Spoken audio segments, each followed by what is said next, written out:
Hello there, and welcome to Planet in Question, the quiet little corner where curiosity stretches out and science takes its time. Tonight, I'd like to invite you into a thought that has a way of both unsettling and comforting, depending on how long you sit with it. It's the idea that our planet, the Earth beneath our feet, the one we so often think of as eternal, may never have been meant to last forever at all. That perhaps from the very beginning, impermanence was written into its story.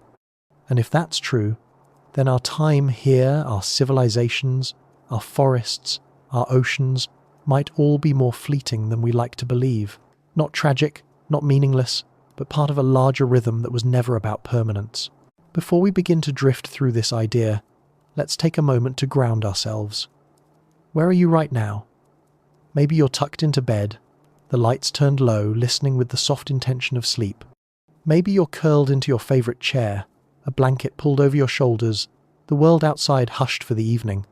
Or perhaps you've pressed play in the middle of the day, looking for a pause, a space where the questions are gentle instead of loud. Wherever you are, you and I are meeting here, in this shared moment. A moment stretched across time zones and miles, but connected by the same thought, that this planet we call home is both familiar and strange, stable, yet fragile, and maybe, just maybe, temporary. When we look at Earth, it often feels solid beyond question. The mountains appear immovable, the seas endless, the sky constant. We grow up with a quiet assumption that this ground is permanent, that it has always been here and will always be here. And in the short span of a human life, that illusion feels convincing. The trees grow, the rivers flow, the sun rises each morning. Even after storms, the world seems to settle back into a steady rhythm. But if you stretch your perspective a little wider, past decades, past centuries, into the deep expanse of geological time, that sense of permanence begins to crumble. You begin to see the Earth not as a fixed home, but as a restless experiment. Continents shift, oceans drain and refill, climates swing from scorching heat to frozen silence. The very face of the planet is temporary, changing slowly but inevitably. Think about this. If the entire history of Earth were compressed into a single day, from midnight to midnight, our human story would arrive only in the final seconds before the next midnight. Civilizations, cities, all the stories we carry with us would be nothing more than a blink. And in those long hours before, Earth wore many other faces. There were ages when forests dominated, when reptiles ruled the land, when oceans stretched over continents.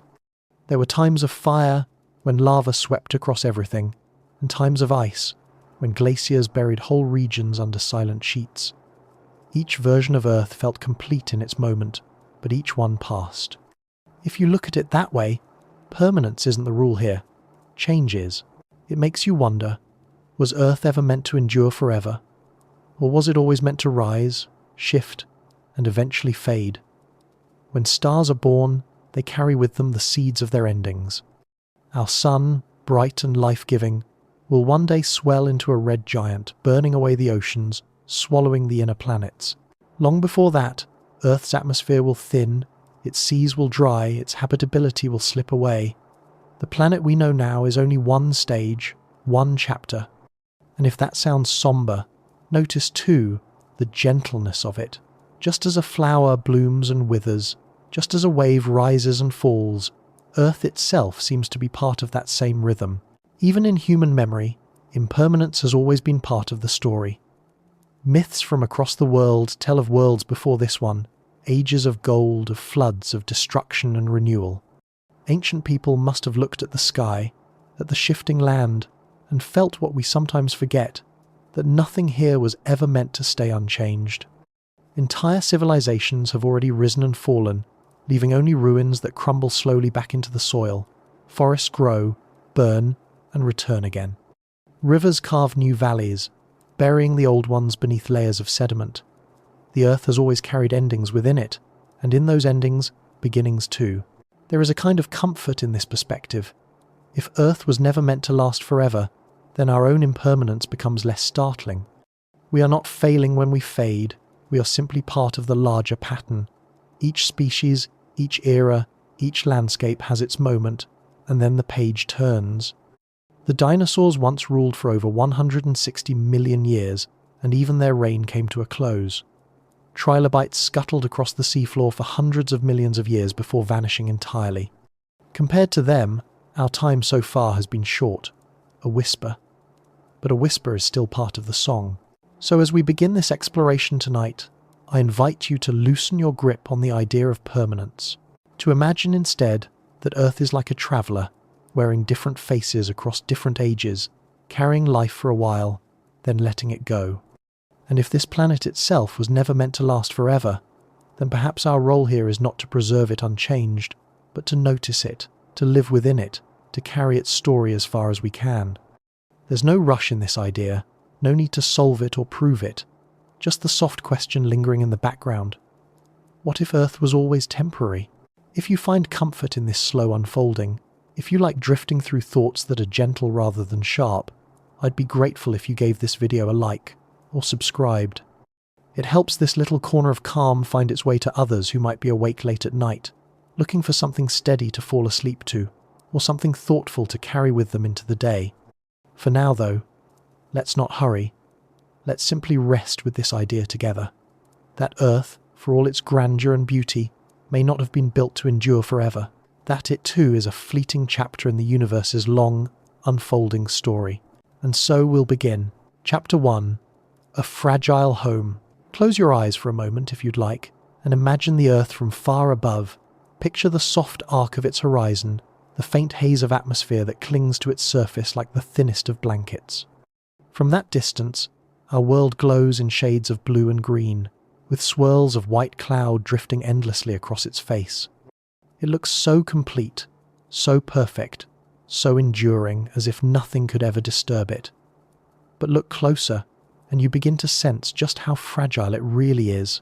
That atmosphere, the one that makes our lives possible, is thinner than the skin of an apple compared to the size of the whole planet. The forests that seem vast on the ground are, from above, no more than faint brushstrokes. The oceans, though deep and powerful, are still just a thin film wrapped around rock. What appears eternal from a distance is, in truth, precarious and fleeting. Every breath you take comes from that delicate balance. The air you inhale is a mix shaped by ancient oceans and forests. The water you drink is the same water that once coursed through rivers millions of years ago, evaporated into the sky, and returned again as rain. The soil beneath your feet has been built grain by grain from the crumbling bones of mountains, eroded over spans of time so long they blur the imagination. We walk across Earth as if it were solid ground, but in reality it is a constant exchange, a balancing act between forces that do not stop, not even for a moment. And in that balance lies the reminder, our home is fragile. Think of the events that have shifted Earth in the past. A single asteroid, striking at just the right angle, brought the reign of the dinosaurs to a sudden end. One rock from space, in the span of a few moments, changed the course of life forever. Volcanoes have erupted with such power that skies dimmed for years, crops failed, and species struggled to survive. Ice ages have spread sheets of frozen silence across continents, reshaping landscapes beyond recognition. These are not rare interruptions, they are part of the planet's nature. Earth is a place of constant change, and that change, for all its grandeur, underscores its fragility. Even in the smallest scales you can see this truth. A forest feels timeless, but a single fire can transform it overnight. A coastline feels eternal, but waves eat away at cliffs one grain of sand at a time. Cities rise, and within centuries, barely a blink in geological time, they can crumble back into dust. We like to imagine that permanence is the rule, but everywhere we look, the opposite is true.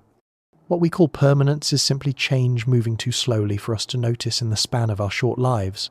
Perhaps that is why we cling so tightly to the idea of Earth as forever. It feels like the only anchor we have in the vastness of the cosmos. Stars flare and fade, galaxies drift apart, time stretches on beyond comprehension. But here, at least, we want to believe in something solid, something guaranteed. Yet even here, the cracks in that illusion show themselves. The Earth has worn many faces, and it will wear many more. If you stood in the same place 100 million years ago, the land beneath you might not have existed at all. It could have been seabed, or buried under glaciers, or part of a mountain range long since eroded. This ground, which feels so dependable, is only on loan to us. There's a certain humility in realizing this, to recognize that our home is not an unchanging sanctuary but a temporary host. Earth has carried countless forms of life before us, and it will carry countless others after we are gone. It is generous in that way, offering its seas, its skies, its soils for a time. But generosity does not mean permanence. Even the Earth itself, as a planet orbiting the Sun, is bound to the life cycle of its star. When the Sun begins to swell in its old age, Earth's oceans will boil away, its atmosphere will thin, and its fragile beauty will vanish into silence. To know this is not to despair, but to see clearly. We are guests here, living on borrowed time. And yet, what a home it is. Fragile, yes, but stunning. The thinness of the atmosphere allows sunrises that bleed into hues of gold and violet. The oceans, shallow on a planetary scale, are deep enough to hold mysteries we have yet to uncover. The soils, made from erosion, allow forests and fields to bloom, feeding creatures of every shape and size. Even its fragility is part of its wonder. Without the constant shift of tectonic plates, mountains would not rise, nutrients would not cycle, and life itself might never have flourished.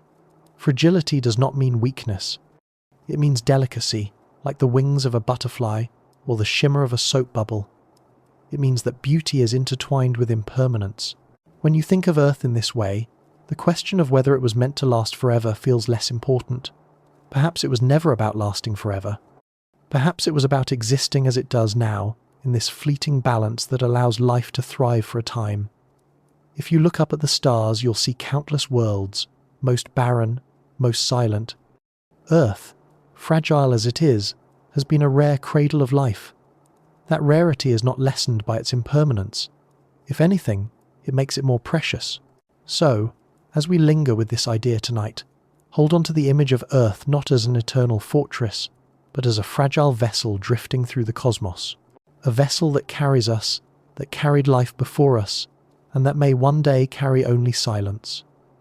Its fragility is a reminder, not of despair, but of care, to notice it, to appreciate it, to live gently within it, and to understand that sometimes the most fragile things are the most meaningful precisely because they cannot last forever. Chapter 2. The Illusion of Permanence.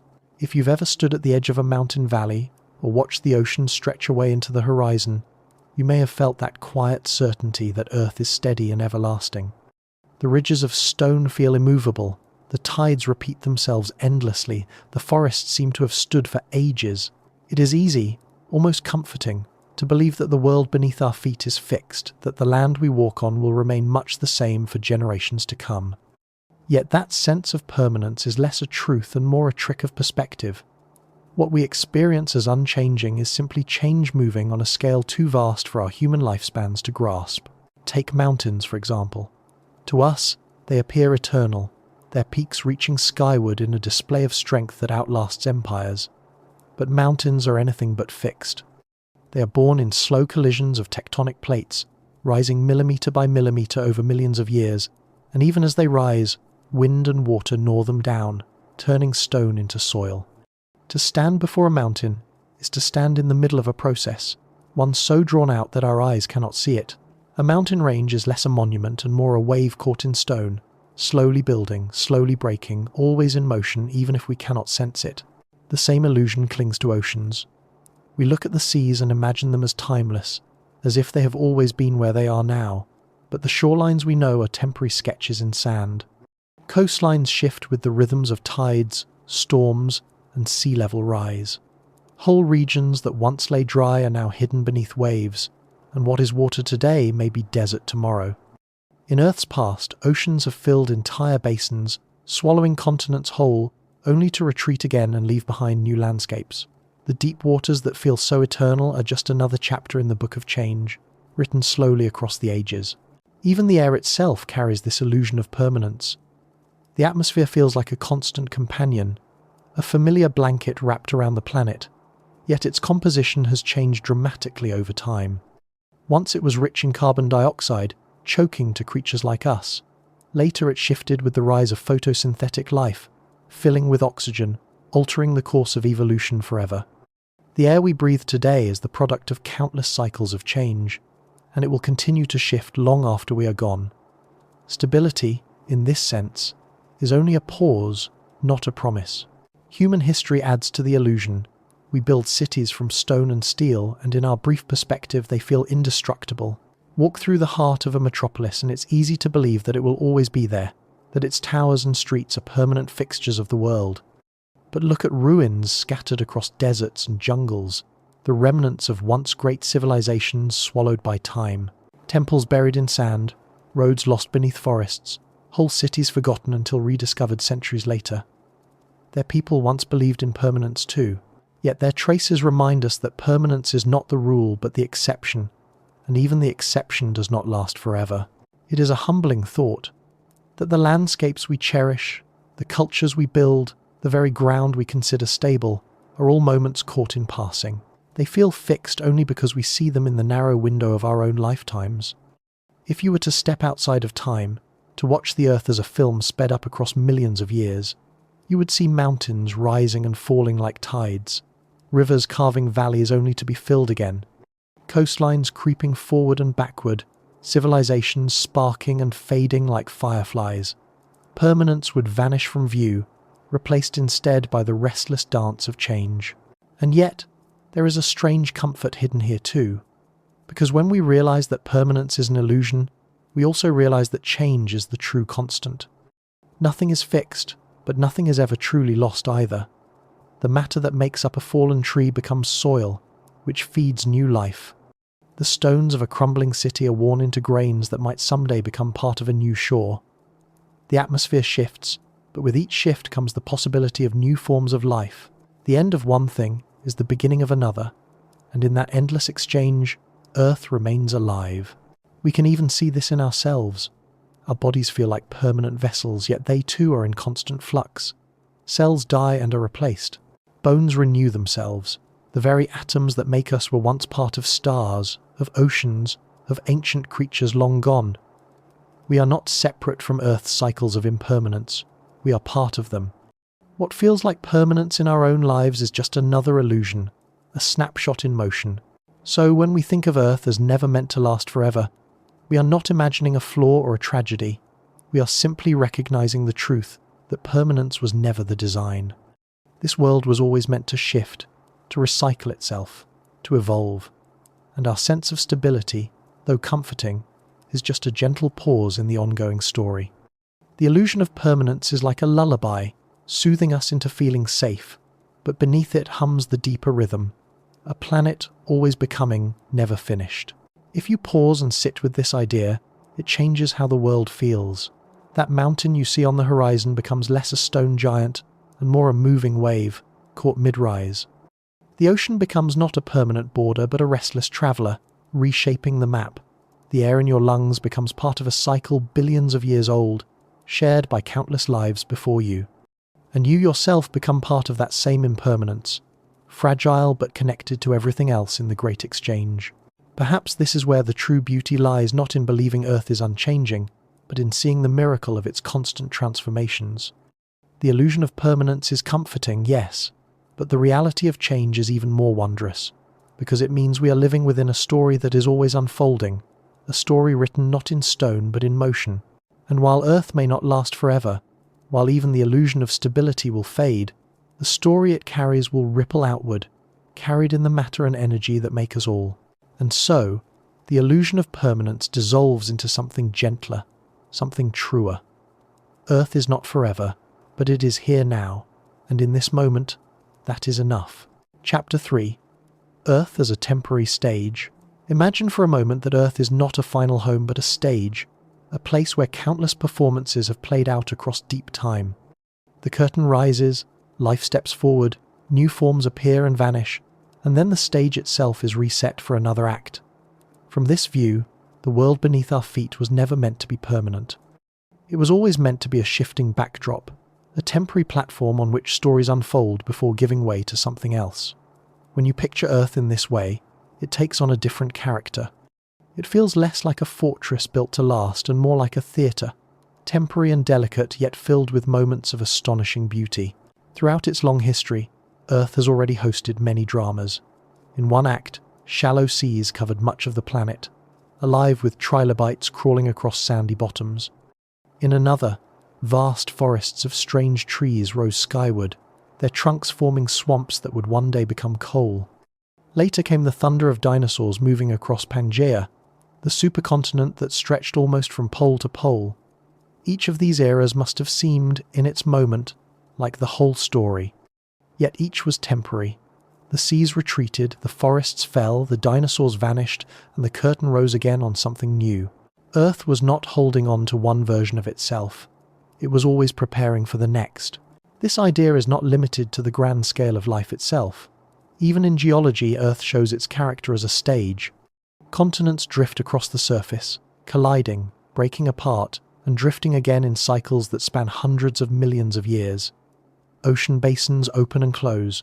Mountain ranges rise and erode. The set changes with each act, and life adapts to its new backdrop. It is almost as though the planet is trying out different arrangements, experimenting with landscapes the way a stage crew rearranges scenery between performances. What looks stable in a human lifetime is just scenery waiting to shift when the story demands it. For us, living in this current act, it can be difficult to accept the temporary nature of our stage. Human beings tend to imagine permanence. We see ourselves as the final performers, the climax of the story. Our civilizations, our art, our knowledge, it all feels like the culmination of everything Earth has been preparing. But when you zoom out into the scale of billions of years, we may be just another performance, one of many, destined to leave the stage when our time ends. The world was never built to preserve us forever, just as it was never built to preserve trilobites, giant ferns, or dinosaurs. It was built to keep changing, to keep moving forward, with or without us. There is a kind of quiet humility in recognizing this. The Earth did not arrive here for us. It was not constructed with the goal of hosting humans indefinitely. Instead, we stepped into the middle of a play already in progress. We built our cities on the foundations of ancient seas. We breathe air crafted by long-vanished microbes. We walk across land that was once the bottom of an ocean. Every part of our existence depends on stages that came before, and in time, others will depend on what we leave behind. We are temporary actors, our lines brief but part of the larger script. This perspective also helps us see the beauty in impermanence. Imagine sitting in a theatre, watching a play unfold. You do not mourn when the first act ends. You know the story continues in a new way, with new characters, new settings, new emotions. In fact, the changing acts are what make the play meaningful. Without transitions, there would be no progression, no development, only stagnation. Earth works the same way. The rise and fall of eras are not tragedies but essential movements in the symphony. Without extinction events, new forms of life would not have emerged. Without the death of stars, there would be no heavy elements to form planets like ours. The stage must change for the story to go on. When you think of Earth as a temporary stage, it also reshapes how you view humanity's place. Perhaps our role is not to preserve the planet exactly as it is, as if to freeze the play in one scene forever. Perhaps our role is to participate fully in this act, to tell our part of the story with honesty and wonder, knowing that one day the curtain will fall. This does not mean we should neglect care for our world. Quite the opposite. If the stage is temporary, then the beauty of each act is all the more precious. Our forests, our rivers, our skies, these are not permanent fixtures. They are fleeting, and that fleeting quality makes them worthy of protection and reverence. Even myths and philosophies across cultures echo this sense of a temporary stage. Many traditions describe cycles of creation and destruction, worlds ending and beginning again. Hindu cosmology speaks of vast cycles where universes are created, sustained, and dissolved before being reborn. Ancient Greek myths told of ages of gold, silver, bronze, and iron, each passing into the next. Indigenous traditions across the world carry stories of floods, fires, and renewals. At their core, these stories recognize what geology and biology also reveal: that Earth is not forever. It is a stage for cycles, not a monument without change. There is something soothing in that continuity. We are not the first, and we will not be the last. The curtain will rise again long after we are gone, and the story will continue in ways we cannot imagine. Perhaps new forms of life will inherit the stage. Perhaps the Earth itself will eventually give way to silence, only for the materials that made it to become part of new worlds elsewhere. Either way, our role is part of something larger. We are woven into the script, not as the final act, but as one chapter in an endless unfolding. So, the next time you look at the world around you, the mountains, the seas, the forests, the skies, imagine them not as eternal, but as scenery in motion. Imagine Earth as a stage, fragile yet magnificent, carrying countless performances across the span of deep time. And as you live your life upon it, remember that impermanence does not lessen its beauty. If anything, it magnifies it. Because what is temporary must be noticed, must be cherished, must be lived fully while it is here. That is the gift of a stage, not to last forever, but to hold the story long enough for it to be told. Chapter 4. The Lifespan of Planets.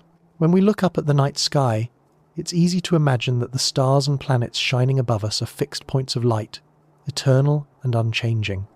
But just as Earth is not permanent, neither are the worlds scattered across the cosmos. Planets, like living things, have lifespans. They are born from clouds of dust and gas, shaped by collisions, molded by gravity, and eventually they meet their endings. To think of Earth in this context is to place it in a far grander story, one written not just in the soil beneath us, but in the very fabric of the universe. If Earth was never meant to last forever, perhaps that is simply because no planet is. The story begins in stellar nurseries, those vast clouds of dust and hydrogen where stars ignite. When a new star forms, the leftover material swirls around it, colliding and clumping until worlds begin to take shape. Some of these worlds grow large and gaseous, becoming giants like Jupiter and Saturn. Others stay small and rocky, like our Earth and Mars. In those first chaotic moments of creation, everything is unstable. Worlds crash into one another, moons are captured, atmospheres are stripped away. It takes hundreds of millions of years for a planetary system to settle into the rhythm we now take for granted. And even then, that rhythm is temporary. Earth itself carries the scars of its violent youth. The Moon was likely born from a colossal collision between our planet and another early world, an impact so powerful it sprayed molten rock into orbit, where it gathered and cooled into the satellite that still circles us today. Even in its first moments, Earth's story was not one of peace and permanence, but of upheaval and chance. And yet, out of that chaos came the conditions for life. This delicate balance, however, was never guaranteed to last. Planets live in the shadow of their stars. The warmth of the sun has allowed liquid water to flow here, nurturing forests and oceans, but stars are not eternal. Our sun, steady and bright, is middle-aged by stellar standards. It has burned for about 4.6 billion years and will continue for several billion more, but not forever. In time, it will expand into a red giant, swelling so large that it will scorch Earth, boiling away oceans and atmosphere. Long before that, the sun will slowly brighten, making the planet less hospitable. Earth's lifespan is tied to its star, and that tie carries an expiration. Even without the sun's eventual transformation, planets are shaped by their own internal clocks. A world's molten heart, its atmosphere, its geology all shift over time. Mars, once warm and wet, is now a cold desert, its atmosphere mostly gone. Venus may have once held oceans, but it turned into a furnace under a runaway greenhouse effect. Both are reminders that planetary lifespans are not static. A world can pass from habitable to hostile in what is, cosmically speaking, a brief span. Earth, too, will one day follow that arc. Its tectonic plates will slow, its magnetic field may weaken, its climate will shift into unfamiliar patterns. The stage will change, whether or not life remains to witness it. We like to imagine Earth as unique, a special exception to cosmic impermanence, and in some ways it is rare few planets we've discovered so far have the delicate balance of conditions that allow life as we know it.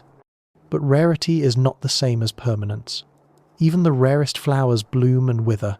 Even the rarest worlds follow the same cycle of birth, change, and end. When we step back and look at the cosmos, we see that Earth is not alone in its fragility. Every planet carries an expiration within it, even if the timescales stretch beyond our comprehension. There is something oddly comforting about this realization. If Earth was never meant to last forever, It is not because it failed, but because impermanence is the rule. The universe itself is a place of cycles. Stars are born, they burn, they fade into white dwarfs or collapse into black holes. Galaxies collide and reshape themselves. Nothing is static. Earth, with all its forests, seas and skies, is part of that rhythm. Its temporary nature does not diminish its beauty, it deepens it. For beauty often lies in what cannot last forever. To imagine the lifespan of Earth is to imagine a story already in motion. There was a time when Earth was molten, glowing with heat from constant impacts. There will be a time when its surface is barren once again, stripped by the sun or shattered by cosmic chance. In between lies the brief chapter we inhabit, the chapter of oceans and forests, of birds and humans, of stories and questions. For us, this chapter feels like everything, but in the span of the cosmos, it is only one flicker of light before the stage is reset again. Perhaps this is why the thought of Earth's impermanence lingers so powerfully in our minds. We sense, in quiet ways, that we are living in a temporary window. Civilizations rise and fall within it. Species appear and vanish. And yet, despite knowing it will not last, we find meaning in our time here. To live on a planet with a lifespan is to live in a story with a beginning, a middle, and an end. That does not make the story meaningless. If anything, it makes it more precious. So, the next time you look at the stars, remember that the planets circling them are not eternal. They too are fragile, caught in the long rhythm of creation and dissolution. Earth is no exception. It is a world with a lifespan, temporary but extraordinary, a stage set for a brief act in a much larger play. And when its time is done, the materials that make it, its rocks, its oceans, even the atoms in our bodies will continue outward, becoming part of something new. In that way, perhaps no planet truly ends. It simply changes scenes, moving the story onward. And here we are, alive in this fleeting chapter, living within a world that was never meant to last forever, yet is here for us now. That may be the greatest gift of all. Chapter 5. Catastrophes, written in stone. If you walk along a cliff face, or run your fingers across the layers of a canyon wall, you are not just touching rock, you are touching memory. Each layer is a page in Earth's long history, and scattered across those pages are marks of catastrophe. Some are subtle, thin bands of ash or sudden changes in fossil remains. Others are dramatic, vast stretches of stone that speak of floods, fires, and impacts that reshape the planet in an instant. These are reminders carved into the Earth itself that our world has never been a steady, unbroken story. It has been punctuated again and again by upheavals so powerful they ended chapters and began new ones. If Earth was never meant to last forever, perhaps it is because its story has always been written in cycles of destruction and renewal. Consider the great extinctions, those moments when life was pressed to the edge and forced to begin again. The most famous of these is the event that ended the age of the dinosaurs some 66 million years ago. A single asteroid, striking in what is now Mexico, unleashed a chain of destruction that darkened skies, ignited forests, and silenced whole species forever.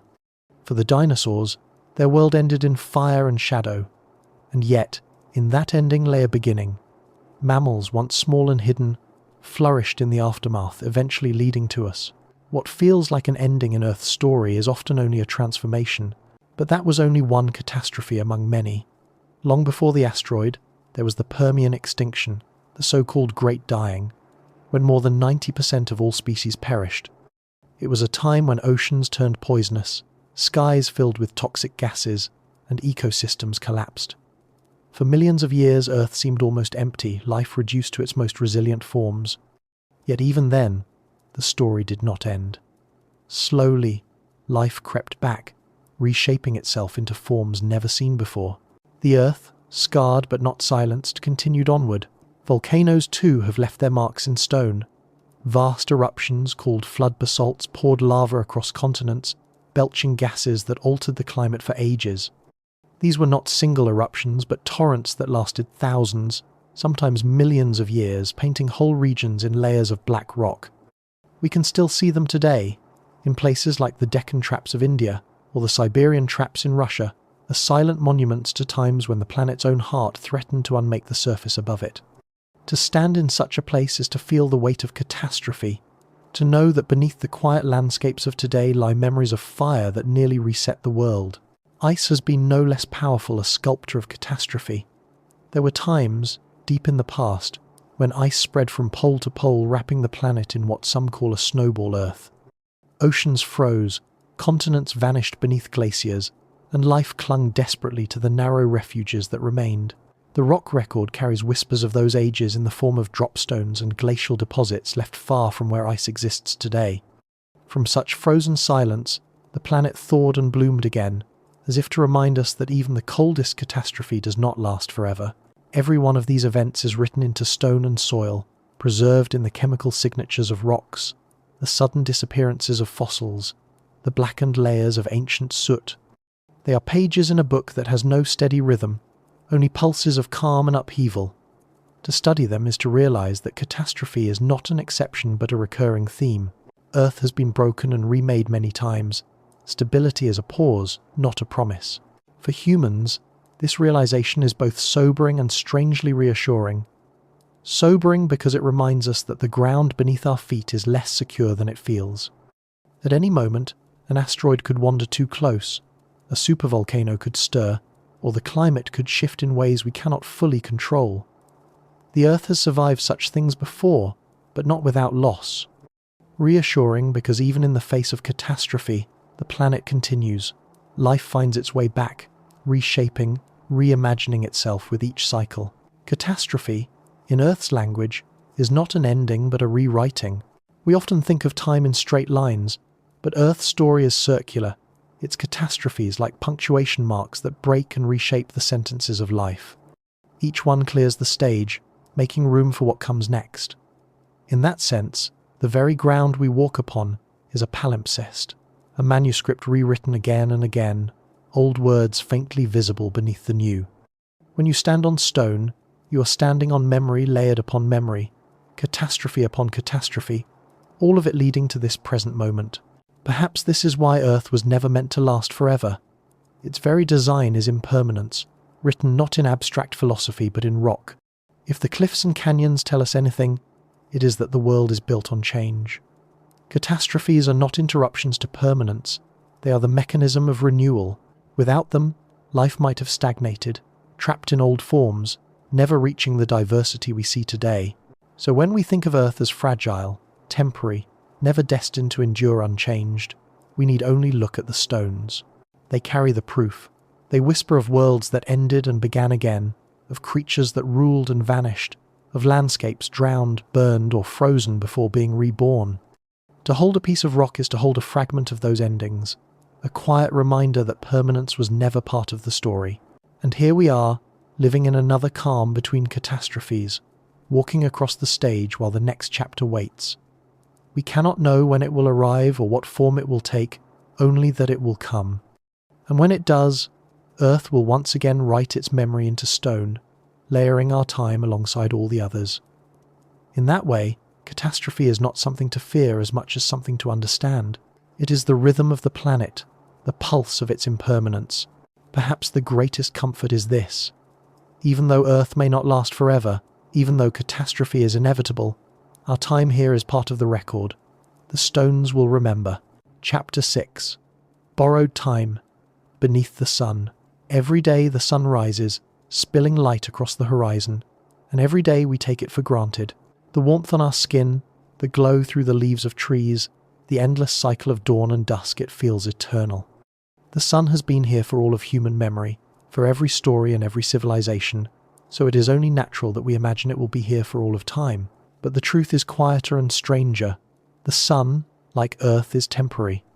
It is not an everlasting fire, but a clock, ticking steadily toward a future in which its brightness will change, its shape will swell, and its gift of life will shift into something unrecognizable. And since Earth's existence depends on this star, our planet is not truly its own master. It survives on borrowed time beneath the Sunday. The sun is a star of middling age and size, not the largest in the galaxy, not the smallest. For now, it burns with a steady glow, fusing hydrogen into helium in its heart, radiating heat and light across the solar system. This balance, called equilibrium, has held for billions of years. It is the balance that makes Earth habitable.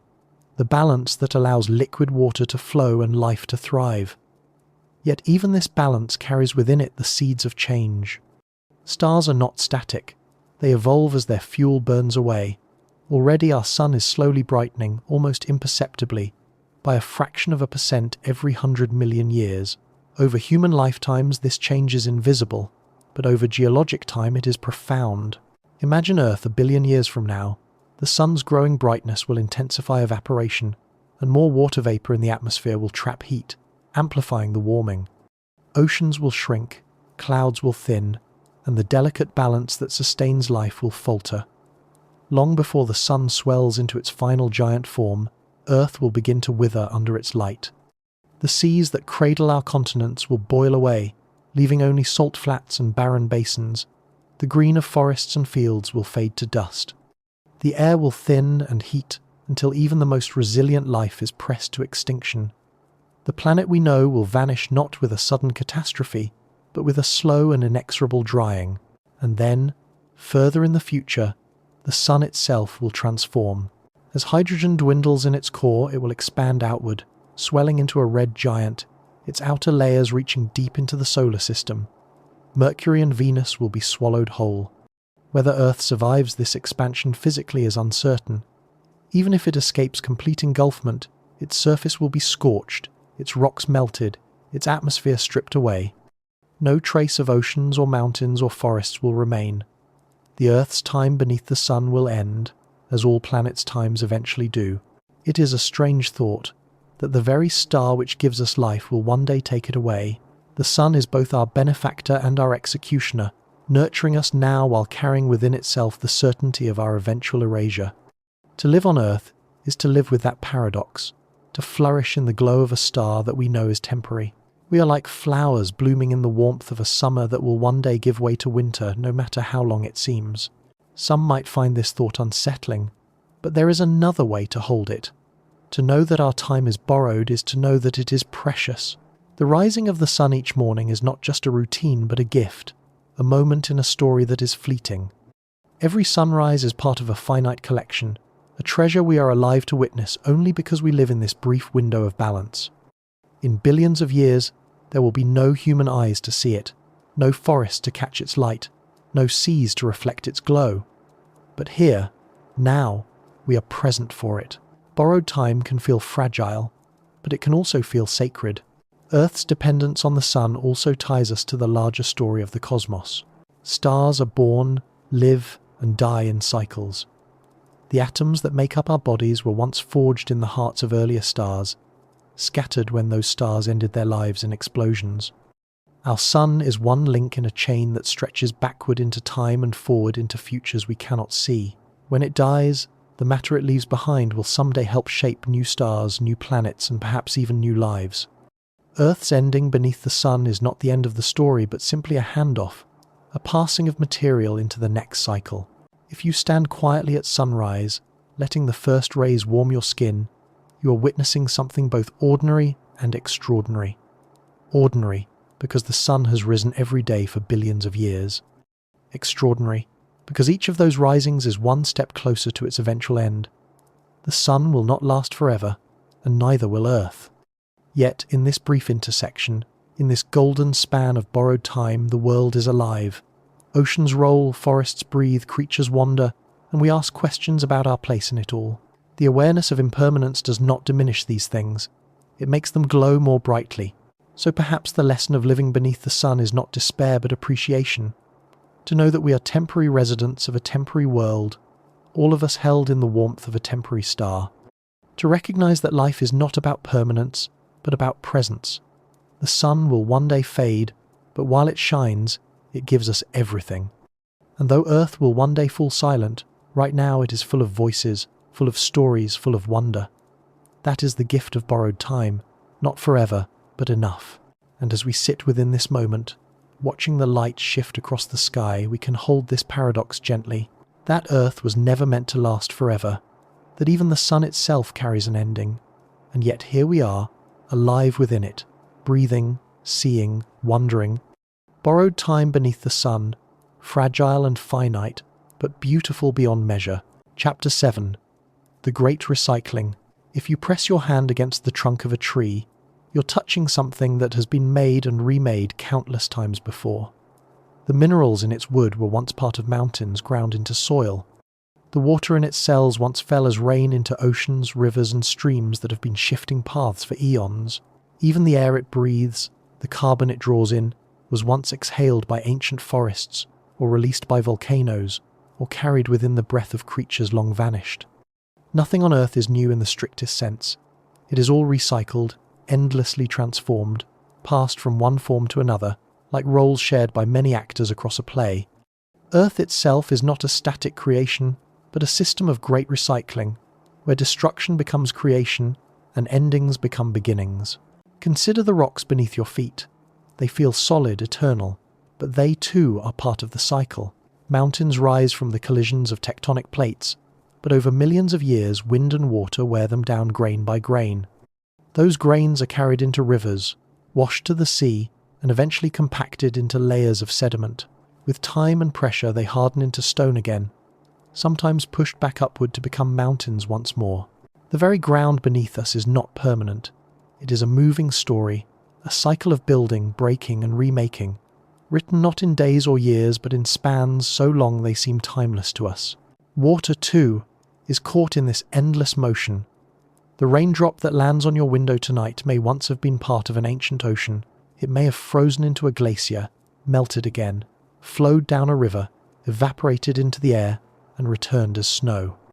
Water is the traveller of Earth, endlessly circulating, shifting form but never vanishing. Through its cycle it shapes continents, feeds life, and carves memories into stone. We drink from rivers and lakes as though they were ours, but they are only borrowed, part of a cycle that began long before us and will continue long after. Even life participates in this great recycling. The food we eat, the air we breathe, the warmth we feel from the sun, all are part of exchanges without end. When creatures die, their bodies return to the soil, nourishing plants, feeding the next generation. Fossils of ancient forests became coal. The remains of marine creatures became limestone, their calcium shells compacted into stone. The atoms in your body, carbon, oxygen, nitrogen, iron, were not created here. They were forged in stars that exploded billions of years ago, scattered into space, gathered into Earth, and passed through countless forms before finding their way into you.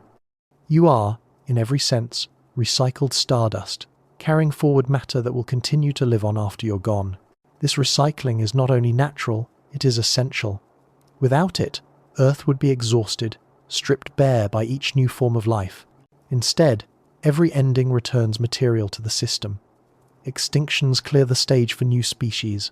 Fires reduce forest to ash that enriches the soil. Floods shift nutrients, redistributing life. Even catastrophes are part of the recycling. The asteroid that ended the age of dinosaurs made way for mammals to thrive.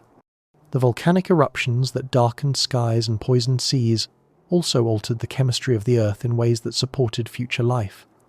Nothing is wasted. It is all carried forward. To realize this is to understand Earth not as a finished creation, but as an ongoing process. Our civilizations, our monuments, even our memories are part of that recycling. Cities will crumble into dust. Dust will become stone. Stone will be lifted again into mountains. Our machines, our art, our words may seem enduring, but in time they too will dissolve into the cycle. Even digital records, as intangible as they feel, depend on metals and energy that will eventually return to the Earth. We imagine permanence, but permanence is only another form of recycling stretched across longer spans. There is comfort in this, though, to know that nothing is truly lost, only transformed. The forests that once covered regions now barren are still here, in the coal seams and the carbon in the air. The oceans that once filled deserts are still here, their salt lingering in stone.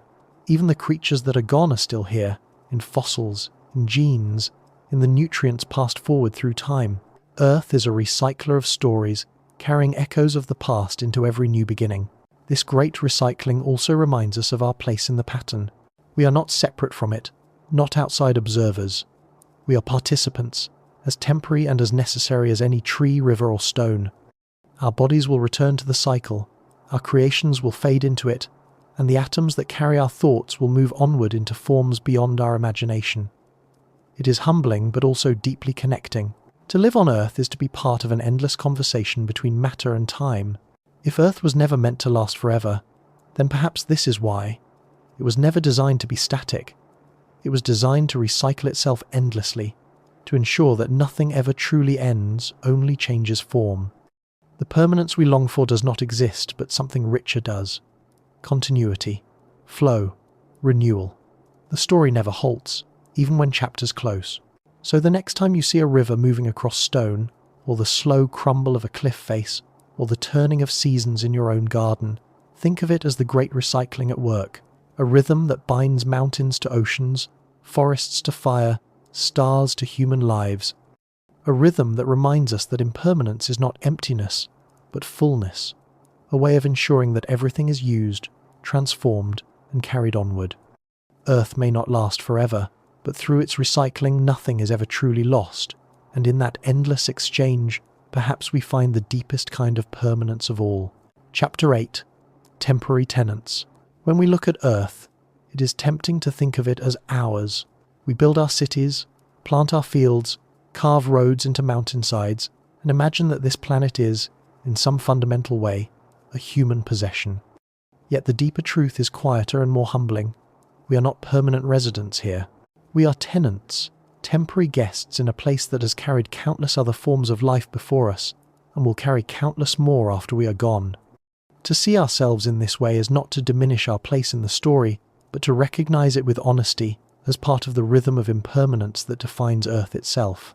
Consider how brief our presence has been. Earth is about 4.5 billion years old. For nearly all of that time, there were no humans, not even the ancestors of humans.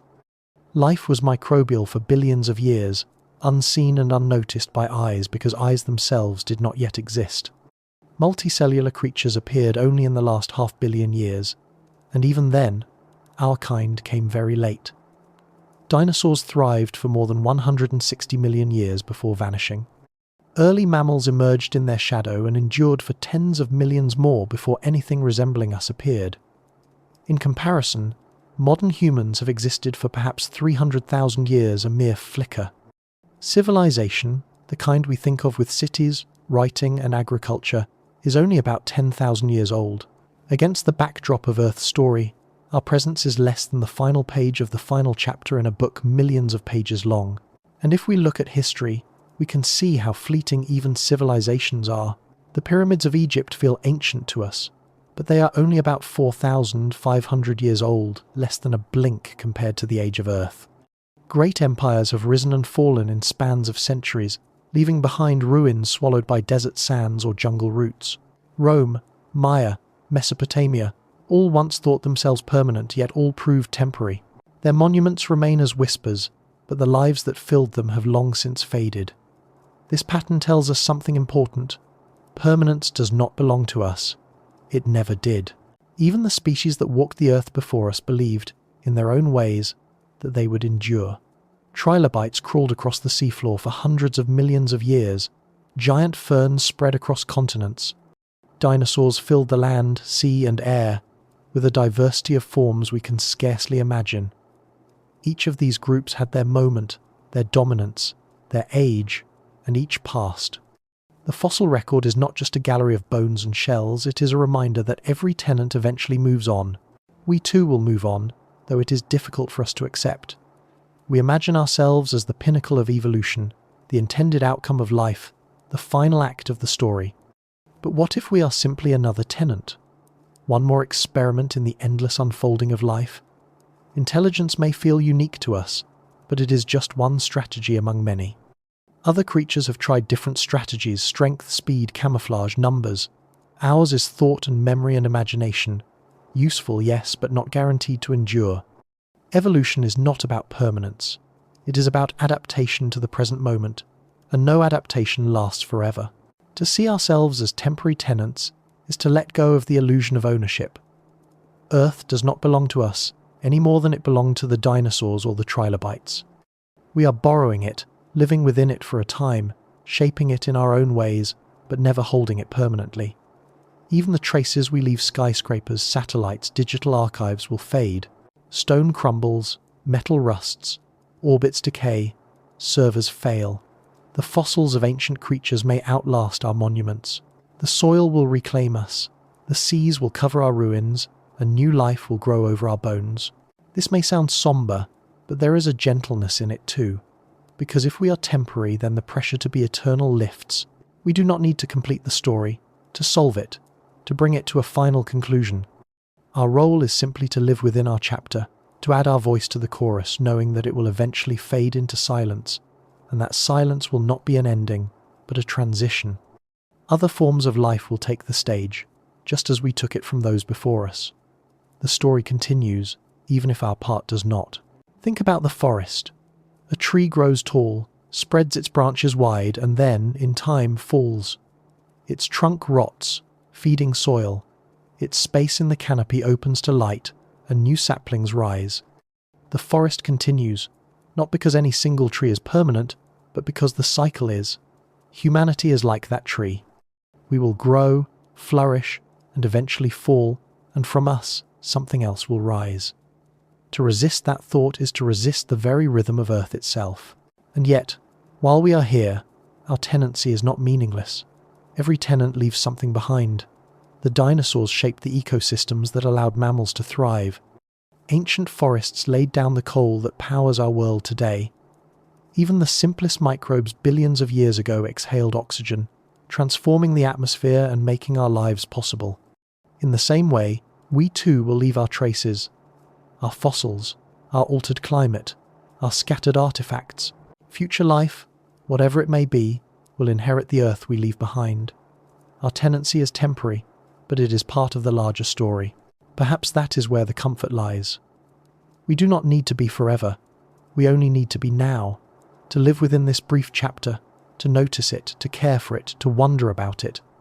If Earth was never meant to last forever, then neither are we, and that makes our presence all the more precious. We are temporary tenants, yes, but we are also witnesses, storytellers, caretakers for as long as we are here, and when our time ends, the Earth will not mourn.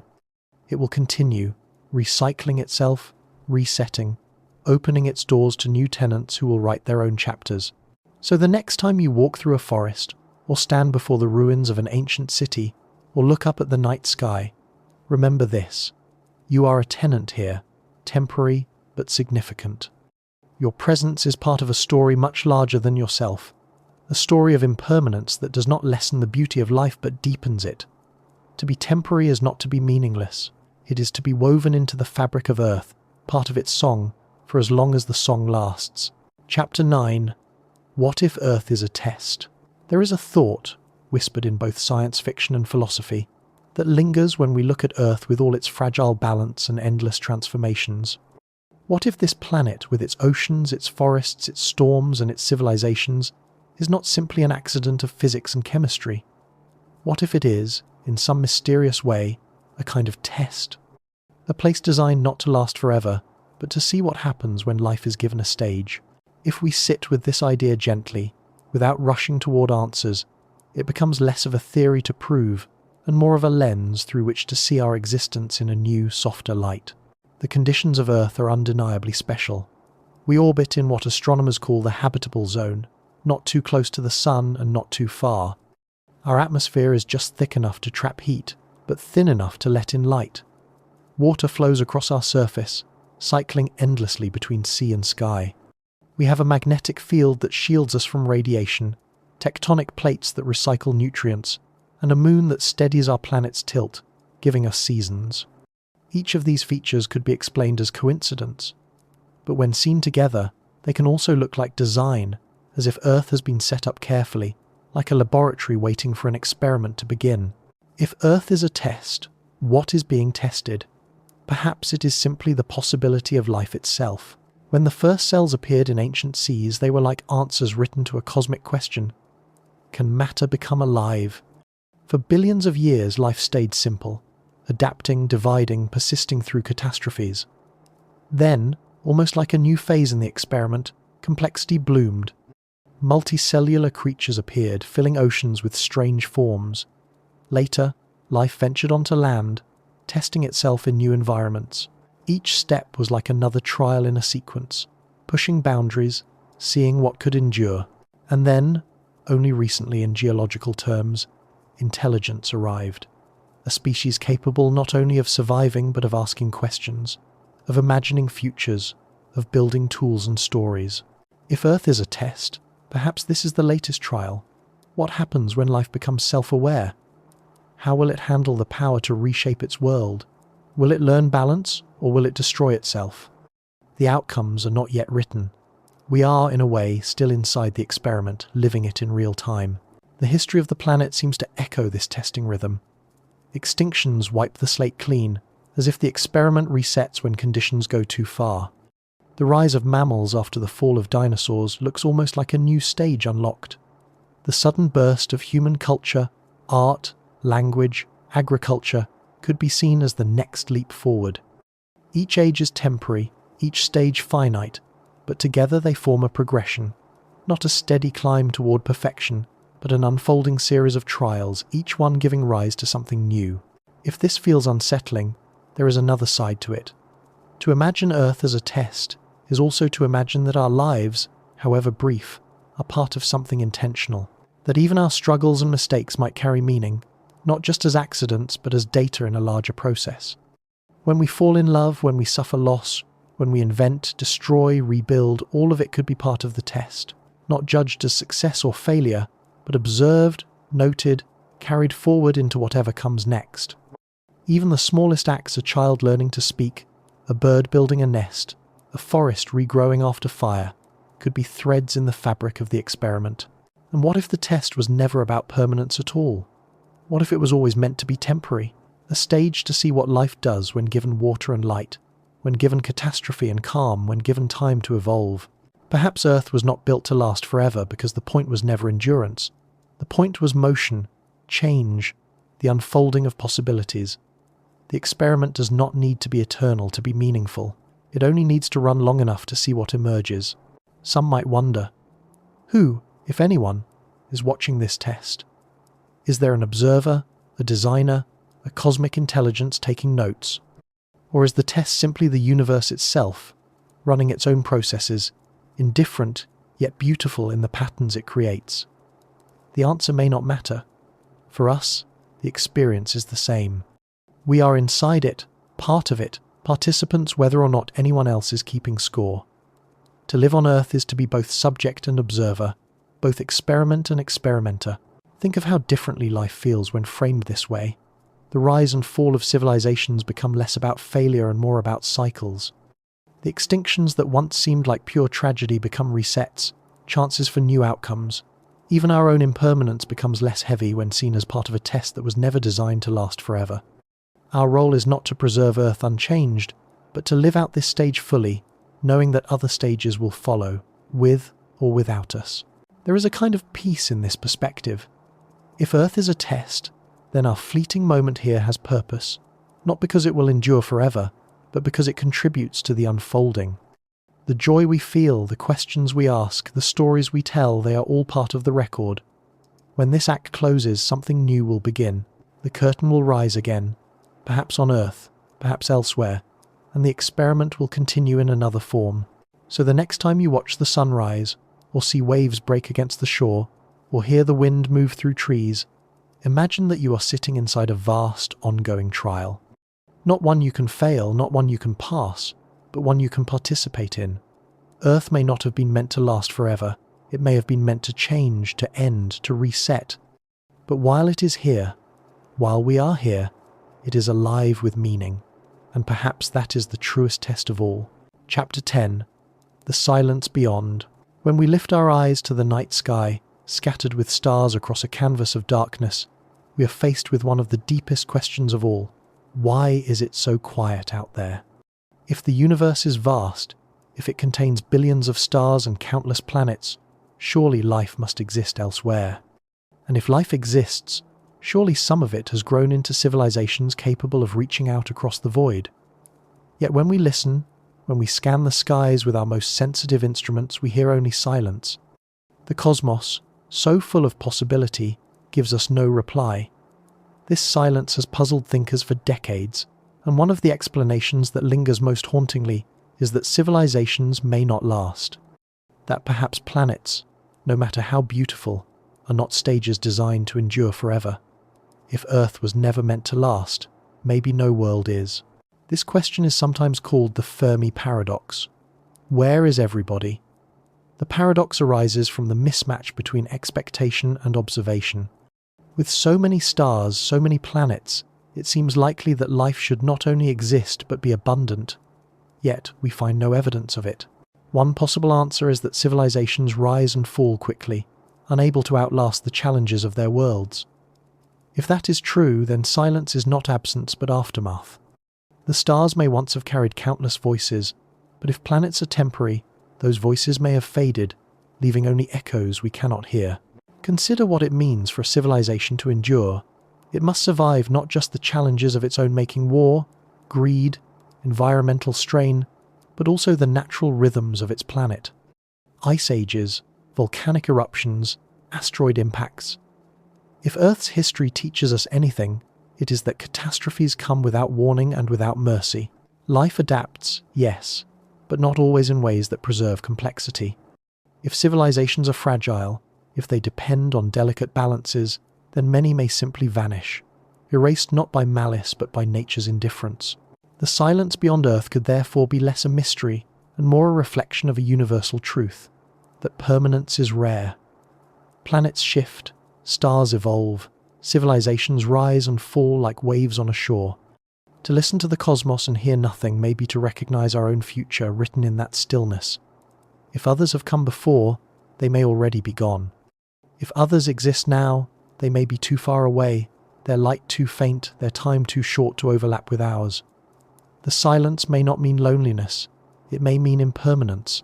And yet, there is another way to hold this thought. If Earth is temporary, if civilizations are fleeting, then our moment here is even more extraordinary. Against impossible odds, on a planet bound to change, in a universe filled with silence, we are here. We can ask these questions, build our telescopes, send signals into the dark. We can wonder about others and, in that wondering, feel connected to them, even if we never meet. Silence does not erase the possibility of their existence. It only deepens the mystery. Perhaps the silence is not emptiness, but timing. The universe is so vast that civilizations may be separated not just by distance, but by epochs. They may have bloomed billions of years ago, their stories already finished, their traces erased by the recycling of stars and planets. Or they may bloom billions of years from now, long after Earth has ended. In that view, silence is not forever. It is simply the pause between voices, a gap in a cosmic conversation that stretches across time as well as space. And if that is so, then Earth's own impermanence is part of the pattern.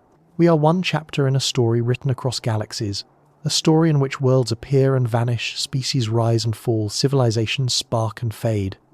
Our silence will one day join the greater silence, but before it does, we are alive within the moment of sound. Our words, our music, our signals leaking into space, they are part of the record. However brief, however fragile, they are here. The silence beyond also reminds us of responsibility. If civilizations are fragile, if planets are temporary, then what we do with our moment matters. We may not be able to outlast the sun, but we can decide how to live within its warmth. We can choose whether our time is marked by care or by neglect, by connection or by destruction. The silence is not a warning we can ignore. It is a mirror, reflecting what may happen if we do not learn balance. Other worlds may have faltered, other species may have vanished, but we are still here.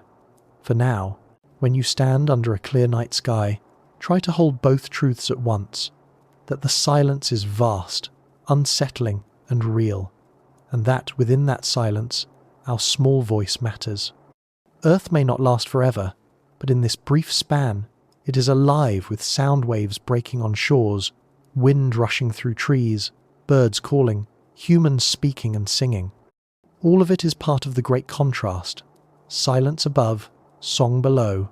Temporary, yes, but meaningful because of its brevity. So perhaps the silence beyond is not meant to frighten us, but to remind us that we are temporary tenants on a temporary world, living in a temporary moment of sound, and that is enough. The universe does not need to echo with countless voices for our own to be real. We are here, for now, on this fragile stage, and while the silence surrounds us, we fill it with life. Chapter 11. Myths of the End. Long before we had telescopes to measure the stars or geology to read the Earth's history, humans told stories about the end of the world. Around fires, under open skies, our ancestors imagined floods, flames, ice, and silence. These myths, scattered across cultures and continents, were not only warnings but reflections of a deeper intuition that the Earth itself is not permanent, that one day the story we live inside will change. When we listen to these stories with care, we can hear in them the same truth that science now whispers to us, that Earth was never meant to last forever. Consider the flood myths, from Mesopotamia to India, from the Hebrew Bible to the tales of indigenous peoples in the Americas. Floods appear again and again. Great waters rise, sweeping away civilizations, sparing only a few to begin anew. To ancient eyes, floods were among the most terrifying forces of nature, waters that could erase villages in a single night, storms that could swallow coastlines without warning. But beneath the fear lies something more symbolic. Water becomes the reset, the clearing of the slate, the reminder that permanence is an illusion. The world can be swept away, and from its silence, life must begin again. Fire carries the same theme in other traditions. In Norse mythology, Ragnarok tells of flames engulfing the world, of gods and giants meeting their ends, only for the earth to rise again, green and renewed. In Hindu cosmology, the cycles of creation and destruction are endless, with worlds dissolved in fire before being born anew from the breath of Brahma. Fire, like water, is both ending and beginning. It consumes, but in consuming it makes room for renewal.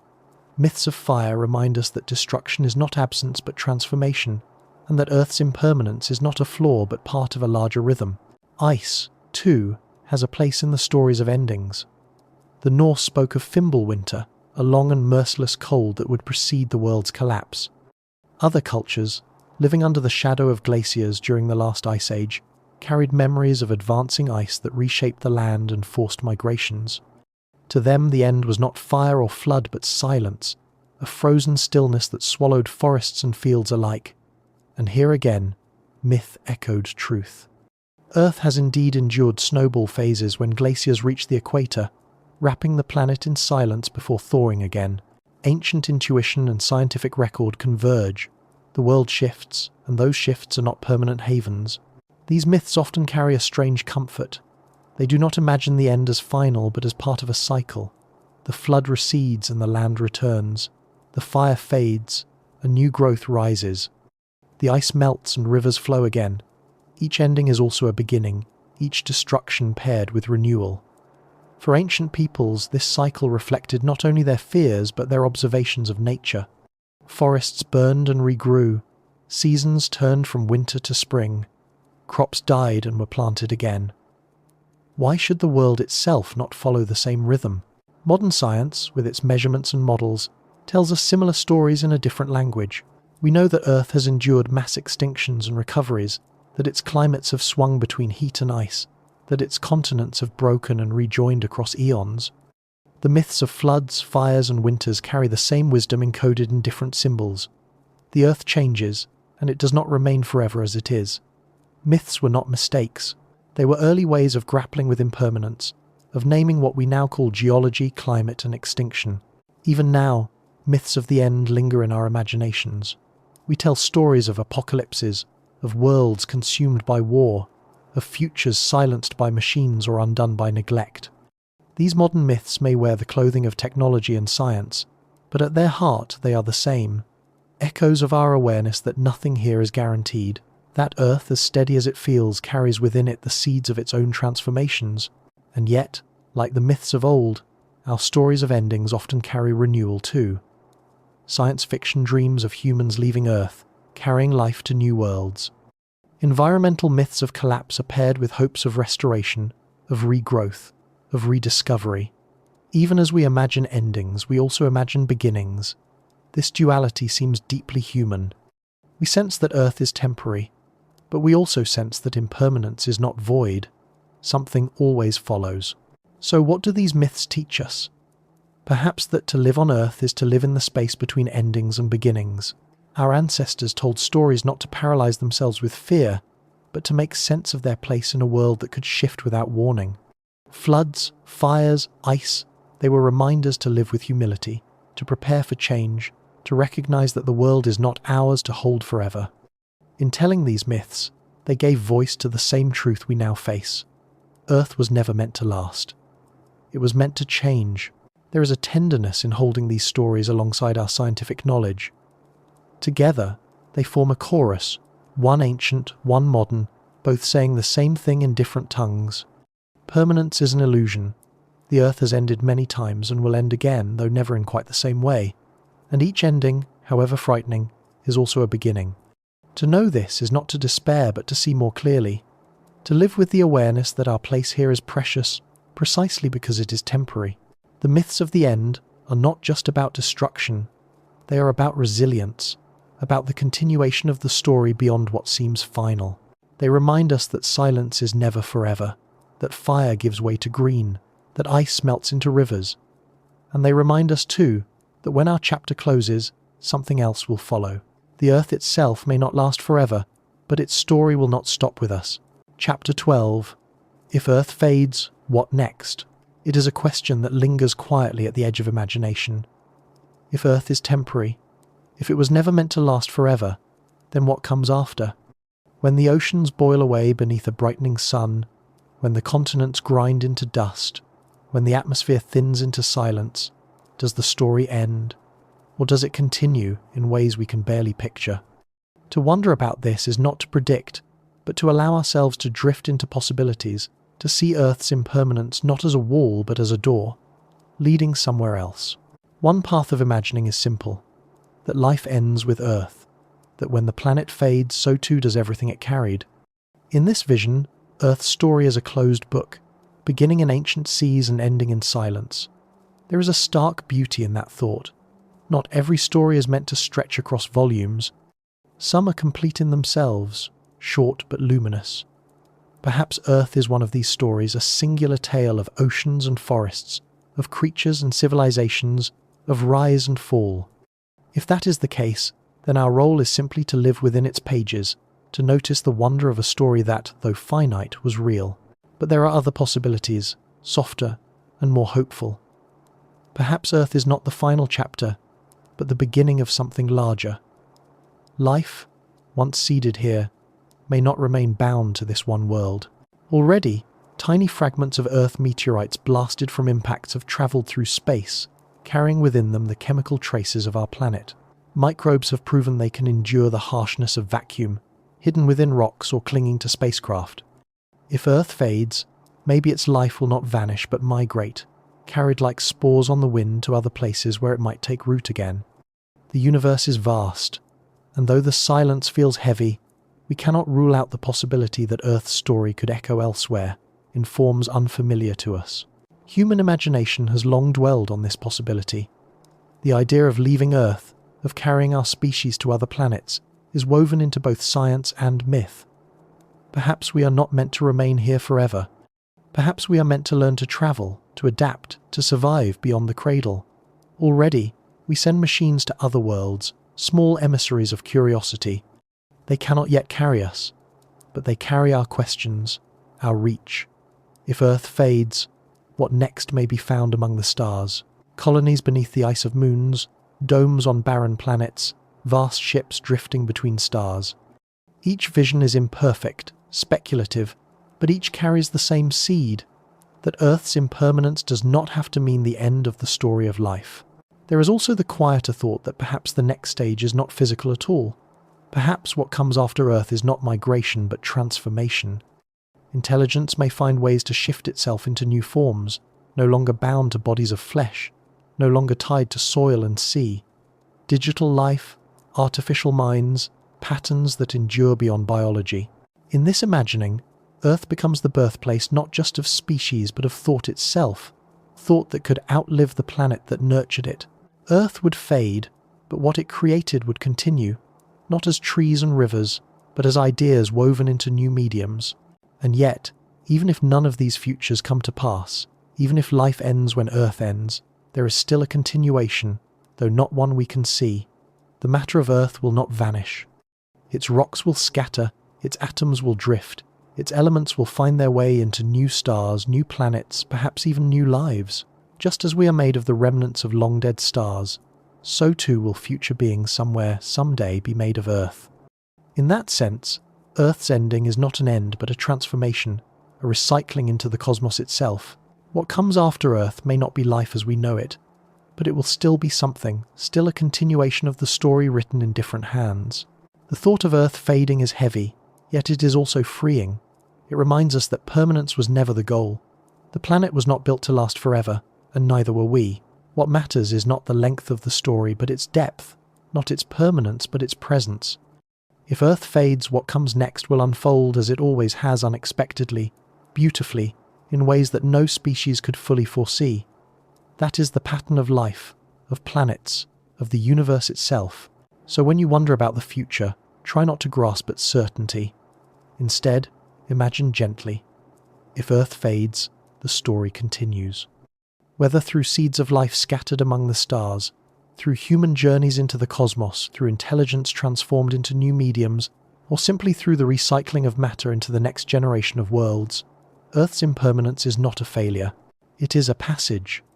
And we, living now, are part of that passage. Witnesses to a moment in a story that does not stop, even when chapters close. Perhaps the greatest comfort is this, that even if Earth was never meant to last forever, its gift was never about forever. Its gift was this moment, this chapter, this chance to exist, to wonder, to love, to ask what comes next.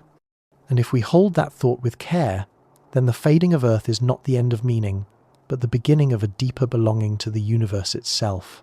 Chapter 13. Cosmic Neighbours, Silent Witnesses. When we think about Earth as temporary, as a world with an expiration written into its very being, another question arises quietly beside it. What about the others? Out there among the stars, countless planets circle their suns, some barren, some turbulent, and perhaps some that, like Earth, carry seas and skies and life. If Earth is a stage, fleeting and fragile, then surely there are other stages too, other tenets, other stories unfolding. And if those stories exist, what does their silence mean? Could it be that they too are temporary? That civilizations elsewhere rise and fall like sparks in the dark, leaving behind no lasting trace? The possibility of cosmic neighbours has always fascinated us. We imagine them in many forms, some like us, others unimaginable, with shapes and minds tuned to worlds entirely different from our own. If they exist, perhaps they too look at their night skies, wondering if they are alone, wondering if silence means solitude or simply distance. Perhaps they too sense the fragility of their planets, the impermanence of their stage, and wonder what comes after. In this way, even if we never meet, we are connected different species across different worlds, united by the same truth, that nothing lasts forever, not even planets. It is worth remembering how vast the cosmos is. Our galaxy alone contains hundreds of billions of stars, and beyond it lie billions of galaxies more. Within that immensity, Earth is only one small dot, circling an ordinary star in a quiet arm of the Milky Way. The chances that we are the only story are slim, but distance and time are heavy veils. Even if civilizations flourish elsewhere, their light may not reach us. Their signals may fade before they cross the emptiness. Or perhaps their time has already ended, their voices extinguished by catastrophes of their own worlds. They may have been here and gone long before we began to listen. The silence we hear could be less about absence and more about impermanence, the echo of lives lived and lost across the stars. And yet, sometimes it is tempting to imagine that we do have neighbours, that they are not absent, only quiet. Silent witnesses scattered across the galaxy, each watching their own skies, each pondering the same mysteries. Perhaps they too tell myths of floods and fires. Perhaps they too dream of reaching the stars, fearing their suns will one day betray them. If so, then the silence is not loneliness but shared experience. We are all living within temporary windows, all trying to make meaning before our stages shift. In that way, even the silence itself becomes a kind of connection. When we frame Earth as never meant to last forever, we can extend that thought outward. No planet lasts forever. Each one is caught in cycles of creation and destruction. born from the dust of stars, sustained for a time, and eventually undone by the very processes that made it. Our cosmic neighbours, if they exist, live under the same rule. Their worlds too are fragile. Their suns will one day brighten or fade. Their climates will shift, their continents will move, their skies will change. The rhythm of impermanence is not unique to Earth, it is universal. We are bound to them, not by proximity, but by this shared fate. It is possible, of course, that some civilizations outlive their planets, that they find ways to move, to adapt, to survive beyond their original homes. Perhaps some wander the stars now, carrying the memory of their worlds with them, long after those worlds have crumbled. If so, they would know better than we do the truth of impermanence. They would carry with them the grief of leaving, but also the resilience of continuation. And perhaps they watch us, quietly, like elder siblings, wondering whether we too will learn to move beyond Earth before it fades. But if none have endured, if all civilizations are bound to their temporary stages, then the silence may simply be the natural state of things. Sparks of life flaring briefly in the darkness, illuminating their corners of the cosmos for a time, then fading. If so, we are not alone in impermanence. We are one among many, all following the same rhythm. The silence is not a void, but a vast choir of endings, too distant for us to hear. There is a tender thought in imagining these neighbours, silent though they may be, to picture them living their lives, asking their own questions, telling their own stories. They may never know of us, and we may never know of them, yet we are connected by the fragility of our worlds. Each of us is temporary, each of us living on borrowed time beneath our stars. We are all brief witnesses to the grandeur of the universe, brief storytellers before silence returns.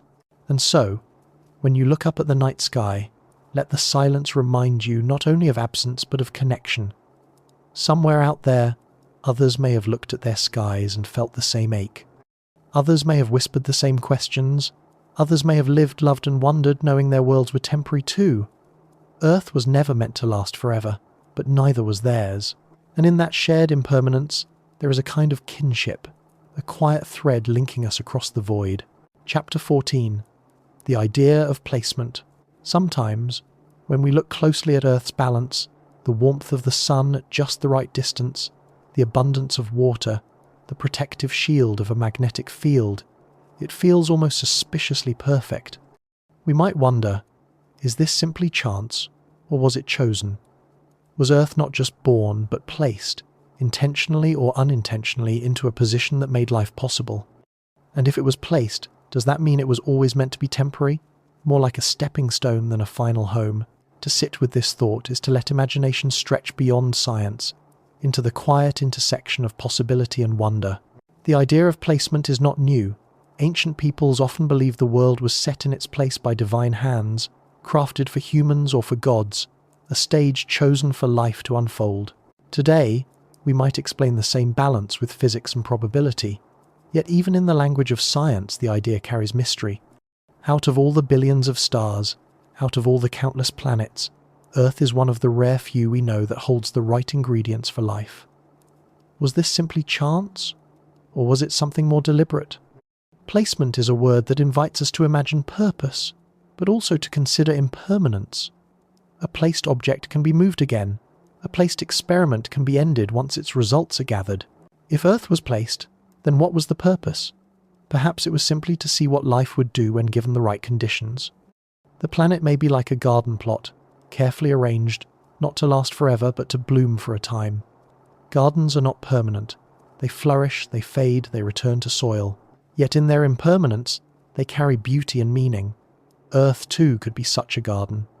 A place placed carefully in orbit, nurtured with sunlight, filled with water and minerals, then left to grow whatever it could. If so, then its eventual fading is not failure but part of the plan. A garden does not endure forever, but while it blooms, it fulfills its purpose. Perhaps the placement is less about life and more about us. Maybe Earth was chosen as the place where self-awareness could arise, where a species could grow to look outward and ask questions. If so, then impermanence is part of the test.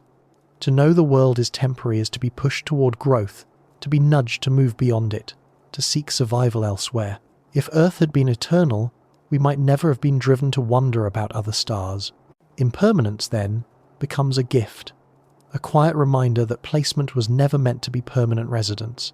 It was always meant to be a starting point. The idea of placement also connects with how we experience our own lives. Each of us is placed in a time, a family, a culture, none of which last forever. We are born into circumstances we did not choose. We grow within them, and we eventually leave them behind. Life itself is impermanent placement, temporary, fragile, yet meaningful. To think of Earth in the same way is to extend that truth outward. Just as our lives are placed, so too is our planet. And like us, it will not last forever. If Earth was placed, then who or what placed it? This is where the imagination wanders furthest. Perhaps no one at all, perhaps the universe itself, through its laws of physics, places worlds where they can be, some barren, some fertile, some fleeting havens for life. Or perhaps there is something else, an intelligence, ancient and distant, that set worlds like seeds, scattering them to see which would bloom. Or perhaps placement is not design at all, but perspective. The simple fact that we notice this planet because it allows us to exist. We are here to wonder because Earth was for a time in the right place. That, too, is a form of placement, though it needs no hand to guide it. What matters is not whether we can prove placement, but how the idea changes how we feel about our world. To imagine Earth as placed is to imagine it as chosen, in some sense, for a role. Chosen things are not eternal, but they are special while they last. A stage is chosen for a play, a canvas for a painting, a page for a story. Each is temporary, but each holds meaning in the act of being used. Earth, then, is our stage, our canvas, our page. Its impermanence does not erase its significance. If anything, it heightens it, reminding us that the act of living here is part of something rare and precious. There is a tenderness in holding Earth this way. If it was placed, then our tenancy here is not random but part of a larger unfolding. We are not just drifting on a rock through space. We are participants in a chosen moment, however brief. And when the placement shifts, when Earth can no longer hold life, the story will continue elsewhere. Placement is never forever. It is always transition. So as you walk through a forest, or stand by the ocean, or look up at the stars, let the idea of placement linger.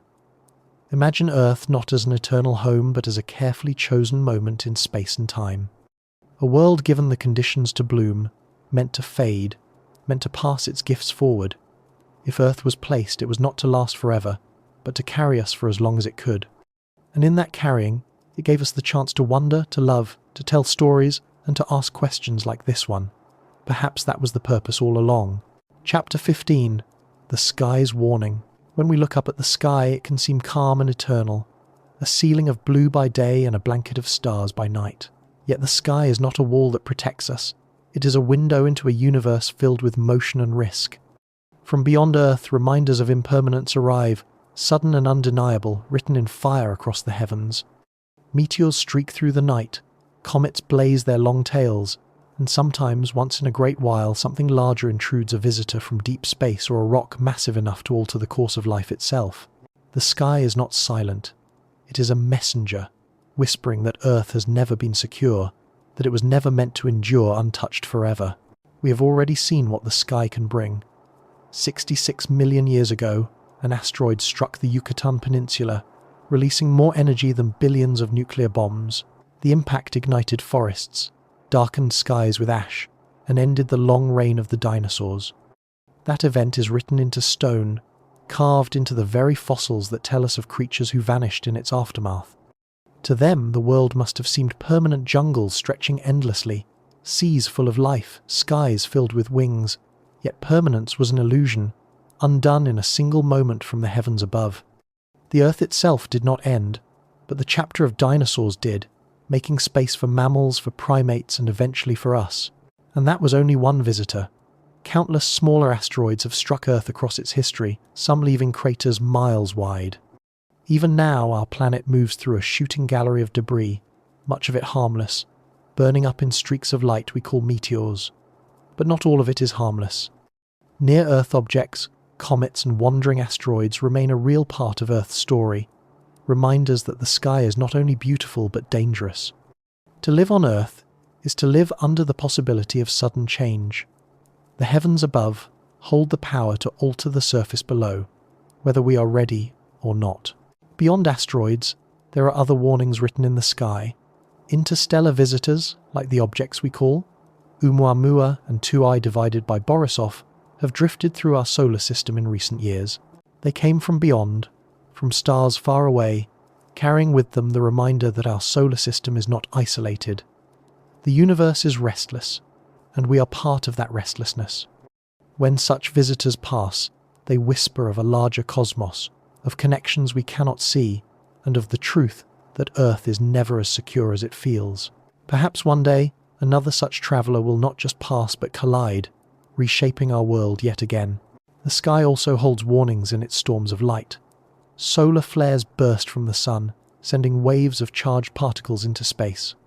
Our magnetic field protects us most of the time, but a strong enough flare could disrupt power grids, satellites, even the fragile systems that bind our civilizations together. Here again, the sky reminds us that Earth is temporary, not in a distant geological sense, but in the fragile threads of modern life. A single storm from the sun could unravel the fabric we depend upon, not forever, but long enough to remind us of our place. And then there are the comets. For ancient people, comets were omens, strange wanderers with glowing tails appearing suddenly in the night sky. To them, these were signs of change, of endings and beginnings. And in a way, they were right. Comets are relics from the early solar system, icy messengers from the cold edges of our cosmic neighborhood. When they appear, they remind us of time's vastness, of how fleeting our civilizations are compared to their orbits. A comet returning after thousands of years may have last been seen by eyes long turned to dust. For us it is new, for the cosmos it is routine. Their long paths remind us of cycles beyond human comprehension, of the impermanence of everything we know. Even the stars themselves send warnings. They flare, they pulse, they fade. Our own sun will one day swell into a red giant, a fate written into its very being. The night sky we see now is not fixed. It is a snapshot. Some stars we see may already have died, their light only now reaching us. The heavens are not permanent but in motion, carrying with them the quiet truth that change is everywhere, even in the places that seem eternal. The sky, then, is both beautiful and humbling. It inspires awe, but it also reminds us of fragility. Earth's story is not written only in its rocks and seas, but in the space around it, in the constant motion of celestial bodies, in the unpredictable visitors that sometimes descend. We are not separate from the cosmos. We are part of it, subject to its rhythms, its cycles, its interruptions. To see a meteor blaze across the night is to glimpse a reminder. Earth is temporary, and so are we. And yet, there is comfort in this too. For just as the sky warns of impermanence, it also shows us continuity. Meteors fall, comets return, stars burn and fade, but the universe continues. Change does not erase the story. It writes the next chapter. The asteroid that ended the dinosaurs also opened the path for us. The storms of the sun that threaten us are the same energy that sustains us. Even destruction from the sky is not simply an ending. It is part of the cycle of renewal, the endless unfolding of impermanence into meaning. So the next time you look up at the sky, see it not just as a ceiling of comfort, but as a messenger. Its beauty is real, but so are its warnings. To live beneath it is to live in awareness that Earth is not eternal. We are temporary tenants on a temporary world, protected only briefly, always vulnerable to the vastness beyond. But in that vulnerability lies wonder. For while the sky warns us of endings, it also gives us the gift of presence, the chance to see, to feel, to wonder beneath its light. And that is enough. Chapter 16. Impermanence in nature. If you step into a forest, it may at first seem timeless. The trees rise tall, their branches tangled in the sky, their roots deep in the soil. Moss spreads across fallen logs, rivers weave through stones, and birds trace invisible paths in the air. To the human eye, a forest feels permanent, a sanctuary untouched by change. But if you sit with it long enough, or look closely enough, the illusion begins to soften. The forest is not fixed. It is in motion. Every leaf that falls, every tree that grows, every seed that takes root is part of a cycle of impermanence. Nature itself is a constant unfolding of beginnings and endings, never still, never permanent. Consider a tree. It sprouts from the soil as a tender shoot, fragile and small. Over years it grows, stretching upward toward the sun, thickening into strength. Yet even as it grows, it is vulnerable. Storms can split its branches, fire can scorch its bark, insects can hollow its heart. One day it falls, not as a failure, but as a continuation. Its trunk rots, returning nutrients to the soil. Its hollow becomes a home for creatures. Its absence opens a space in the canopy for new saplings to rise. The tree's life was temporary, but its impermanence carries meaning. Nothing was wasted. Its ending is another beginning. This rhythm is not limited to forests. Rivers carve valleys, but they also shift course, abandoning channels to create new ones. Mountains rise through tectonic force, but they erode grain by grain, returning to the seas that birthed them. Beaches are drawn and redrawn by tides. Even deserts, which feel still and unchanging, move constantly as winds shape dunes, and rare rains bring sudden bursts of life. The landscapes we imagine as eternal are in truth ephemeral, changing in ways too slow or too subtle for us to notice within the span of a lifetime. Impermanence is the rule, not the exception. Even life at its smallest scale carries this truth. Insects bloom in swarms, live brief days or weeks, and vanish, leaving behind the next generation. Flowers open for a single morning and close by nightfall, their beauty sharp because it is fleeting.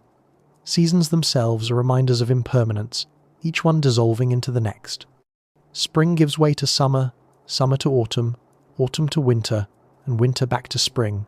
The cycle never halts. Permanence is not what nature offers us. Instead, it offers renewal, a constant weaving of loss into growth. For us, impermanence in nature can be difficult to accept. We are drawn to the illusion of stability.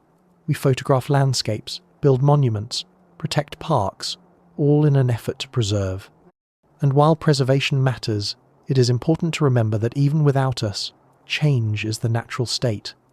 The glacier recedes, the forest burns and grows again, the coral reef bleaches, then slowly rebuilds. These shifts are not flaws, but the essence of nature itself. To live within Earth is to live within cycles, not to resist them, but to understand them. And impermanence is not only about endings, it is also about possibility. Because nothing stays the same, something new is always emerging. After fire, wildflowers bloom in soil enriched by ash. After storms, coastlines reshape into new forms. Even extinction, harsh as it is, clears the way for new species. Nature does not cling. It flows, it transforms, it renews. Its impermanence is not emptiness but creativity, an endless willingness to become something new. Perhaps this is why we find impermanence so beautiful, even as it unsettles us. The fleeting sunset, the short-lived bloom, the migrating birds, all of them move us because we know they will not last. Their brevity sharpens our attention. We notice them more precisely, love them more deeply, because we cannot keep them. A mountain may feel eternal, but a flower is more poignant, precisely because it fades. Impermanence gives life its sweetness, its urgency, its meaning. When we remember that Earth itself is temporary, impermanence in nature becomes part of that larger story. The river that shifts its course, the forest that falls and regrows, the glacier that advances and retreats. These are not accidents, they are reflections of the same truth that governs planets and stars. Just as no tree lasts forever, no world does either. Each has its season, its rise and fall, its transformation into something else. Nature is a mirror, showing us in miniature what is true in the grand scale, that permanence is illusion and impermanence is the heart of reality. And yet, in that impermanence, there is peace. We do not need to hold the forest still to love it. We do not need to preserve the river's path forever to find meaning in its flow. The value of nature is not in its permanence, but in its presence. To walk among trees, to watch a wave break, to hear the call of a bird, these moments matter, not because they will endure, but because they exist now. That is the gift impermanence gives us, the reminder to notice, to be present, to cherish. So the next time you find yourself in nature, pause for a while. Watch the leaves fall, the water ripple, the clouds drift. Feel the impermanence not as loss but as rhythm. This is how Earth breathes, how it sings, how it continues. And though Earth itself may not last forever, while it is here, it offers us this song, a hymn of impermanence, gentle and unending, reminding us that change is not something to fear, but the very essence of life. Chapter 17.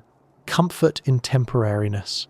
At first, the thought that nothing lasts forever can feel unsettling. We are taught to seek permanence, to hold on to the things we love, to believe that what matters should remain unchanged. But the more we sit with impermanence, the more we see that there is a strange, gentle comfort in it. Earth itself is temporary, destined one day to fade. Our lives are temporary, unfolding for a brief span before dissolving back into the cycles of nature. Yet in this temporariness lies meaning, and perhaps even peace, because what does not last becomes precious. What will fade asks us to notice it more deeply, to live more fully in the moments we are given. Think about the way we treasure fleeting things. A sunset burns across the horizon for only minutes before it vanishes into night, but it moves us precisely because it does not linger. A flower blooms for a season, fragile in its beauty, and that fragility is what makes it so striking. The laughter of a child, the warmth of a fire on a winter's night, the hush of rain against a window, each moment is temporary, and each one is cherished more because of it. Permanence might make us numb. If the sunset never ended, would we still pause to watch? If flowers never faded, would we still find them beautiful? Temporariness heightens our attention. It asks us to be present. Earth itself offers this lesson again and again. Forests grow, burn, and regrow. Rivers carve new paths. Species rise and vanish. Civilizations build and crumble. None of it is forever, but none of it is meaningless. The ruins of ancient cities remind us of lives once lived, stories once told, dreams once pursued. Fossils remind us of creatures that thrived in their time, even if they are gone now. The comfort lies in seeing that meaning is not erased by impermanence, it is defined by it. A life, a species, a world. All of them matter not because they last forever, but because they existed at all. There is also freedom in temporariness. If nothing lasts forever, then we are released from the impossible burden of permanence. We do not need to be eternal to matter. We do not need to preserve every moment unchanged. We can live, love, and let go, knowing that letting go is not a failure but the natural rhythm of life. The earth itself lets go constantly of landscapes, of climates, of species, and yet it continues, transformed into something new each time. Perhaps we too can learn to hold lightly, to cherish without clinging, to accept change not as loss but as continuation. Consider how this perspective softens even the thought of death. To know that our lives are temporary is to know that we are part of a greater cycle. Our bodies return to soil, our breath returns to air, our atoms continue into other forms. We are borrowed matter, borrowed energy, woven for a time into the pattern of life. This temporariness does not diminish us. It connects us to the trees, to the rivers, to the stars that made the atoms we carry. We are part of a story larger than ourselves, and our temporary role is still essential. The same can be said for Earth. Its eventual fading is not failure, it is part of the rhythm of the cosmos. Stars are born, shine, and die. Planets form, flourish, and fade. Galaxies themselves collide and change shape. The universe has never promised permanence. It has promised only change, only unfolding, only transformation. To live on Earth is to live inside that truth. And while we might wish for forever, what we are given instead is now.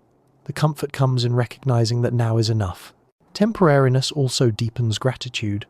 When we realize that we do not have unlimited time, whether as individuals, as a species, or as a planet, we begin to notice the ordinary miracles around us. The taste of food, the sound of music, the warmth of sunlight, all of it feels sharper, more vivid, when seen against the backdrop of impermanence. Gratitude blooms when we remember that none of this is guaranteed, that one day it will change, and that today we have the chance to witness it. Even our struggles gain perspective through this lens. Pain, loss, and hardship are not permanent. They too are temporary, part of the ebb and flow of existence. To know this is to find comfort even in difficulty, No storm lasts forever.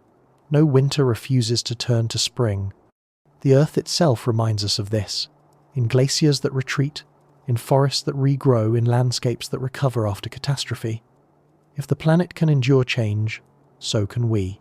In this way, temporariness becomes not a source of fear but a source of wisdom. It teaches us to value presence over permanence, gratitude over possession, acceptance over resistance. It teaches us that beauty is not diminished by endings but intensified by them.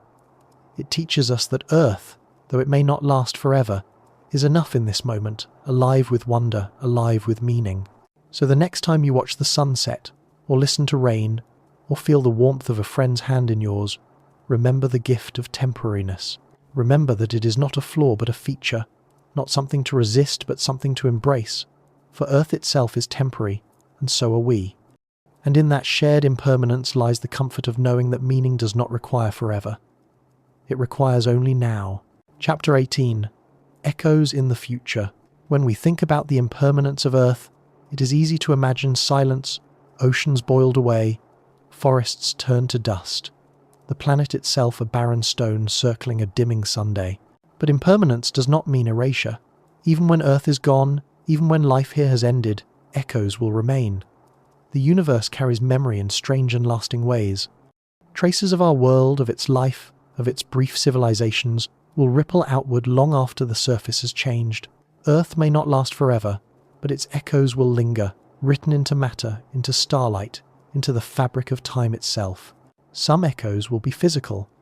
The fossils buried deep in stone will remain long after our species has gone, silent witnesses of creatures that once thrived. Even if mountains crumble and oceans dry, fragments of bone and shell may endure, waiting to be discovered by whoever or whatever comes next. Our cities, too, though fragile, may leave ruins, foundations beneath soil, shards of pottery, bits of metal. Given enough time, wind and water will wear them down, but not erase them entirely. Just as we unearth the traces of civilizations long vanished, so too may future beings, if they exist, unearth ours. We will be echoes in stone, reminders of a world that once lived. Other echoes will be more subtle.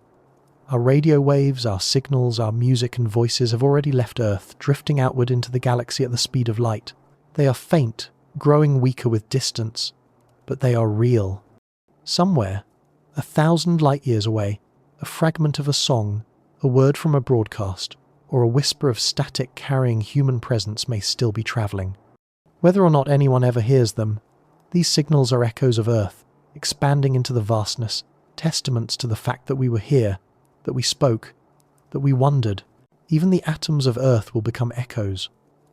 One day the planet may be consumed by the sun's expansion, its matter scattered into space. Those atoms will not vanish. They will drift, mix, and become part of new worlds, new stars, perhaps even new forms of life. Just as we are made of stardust, future beings will be made of earth dust.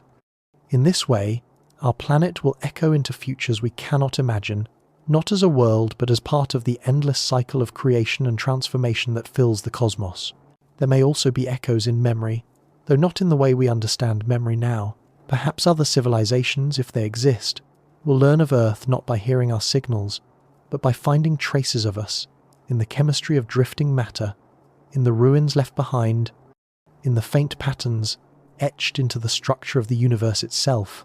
Even if they never know our names or our stories, they may know that there was once life here, that this small blue planet once bloomed with oceans, forests, and voices. That, too, is an echo, an imprint, left upon the universe, however faint. For us, thinking about these echoes is both humbling and comforting. Humbling because it reminds us that we cannot control how we will be remembered, or if we will be remembered at all. The universe does not promise permanence, only transformation.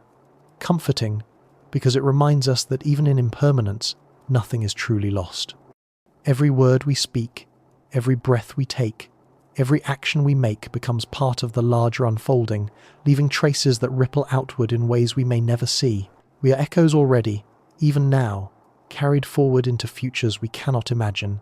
Perhaps the greatest echo of Earth will not be fossils or ruins or signals, but the idea itself that for a time there was a world where life existed, where beings looked up at the stars and asked questions. That idea, even if known only to us, is itself an echo, resonating in our stories, our art, our science. It is the echo we pass to each other, across generations, reminding ourselves that we are part of something larger, something temporary yet meaningful. And when Earth is gone, when its surface is silent, those echoes may still exist, not in sound or stone, but in the pattern of the universe itself, woven into the fabric of everything that followed. To think of echoes in the future is to think of continuity beyond permanence. Earth may not endure, but it will leave ripples. Just as the dinosaurs left fossils, just as ancient stars left atoms that became us, so too will we leave our traces. Impermanence is not emptiness, it is continuation in another form. We are part of that flow, and even when Earth fades, it will still be present in the echoes it has cast forward. So the next time you stand beneath the night sky, imagine those echoes. Imagine the fossils deep beneath your feet, waiting quietly in stone. Imagine the radio signals still travelling outward, carrying fragments of our voices into the dark. Imagine the atoms of Earth someday woven into new stars, new worlds, new lives. Earth was never meant to last forever, but its echoes will endure, stretching into futures we cannot see. And in those echoes, the story continues. Chapter 19. The Long Goodbye. To imagine Earth's ending is not to imagine a sudden curtain falling, but a long and gradual farewell. Worlds do not vanish overnight. They fade, slowly, step by step, until what once was alive with forests, rivers, and voices becomes quiet. The long goodbye of Earth is already written into the rhythms of the cosmos, and though it may stretch across millions or billions of years, it is no less certain. To sit with this thought is to enter into a slow meditation, to feel the tenderness of impermanence unfolding across time. The first stages of Earth's goodbye may already be happening. The sun is not static. It brightens slowly, imperceptibly to us, but across deep time its heat will grow. 1 billion years from now, that extra light will begin to disrupt the balance of oceans and skies. Water will evaporate faster than it can return, and the atmosphere will thicken with vapor, trapping heat. The seas that have cradled continents and nurtured life will shrink, then vanish. The long goodbye begins with thirst, the slow retreat of oceans into memory. As the water fades, so too will the green of Earth. Forests and fields will wither. The cycles of rain and growth that have defined the planet for so long will falter. Plants will die, animals will follow, and the world will grow quieter, emptier. It will not be sudden, it will be gradual, like the dimming of a song. For millions of years, remnants of life may cling on in hidden places, deep caves, high peaks, isolated pools, but eventually even they will surrender. The long goodbye continues with silence, as voices fall away one by one. Then, in a distant future, the sun itself will change more dramatically.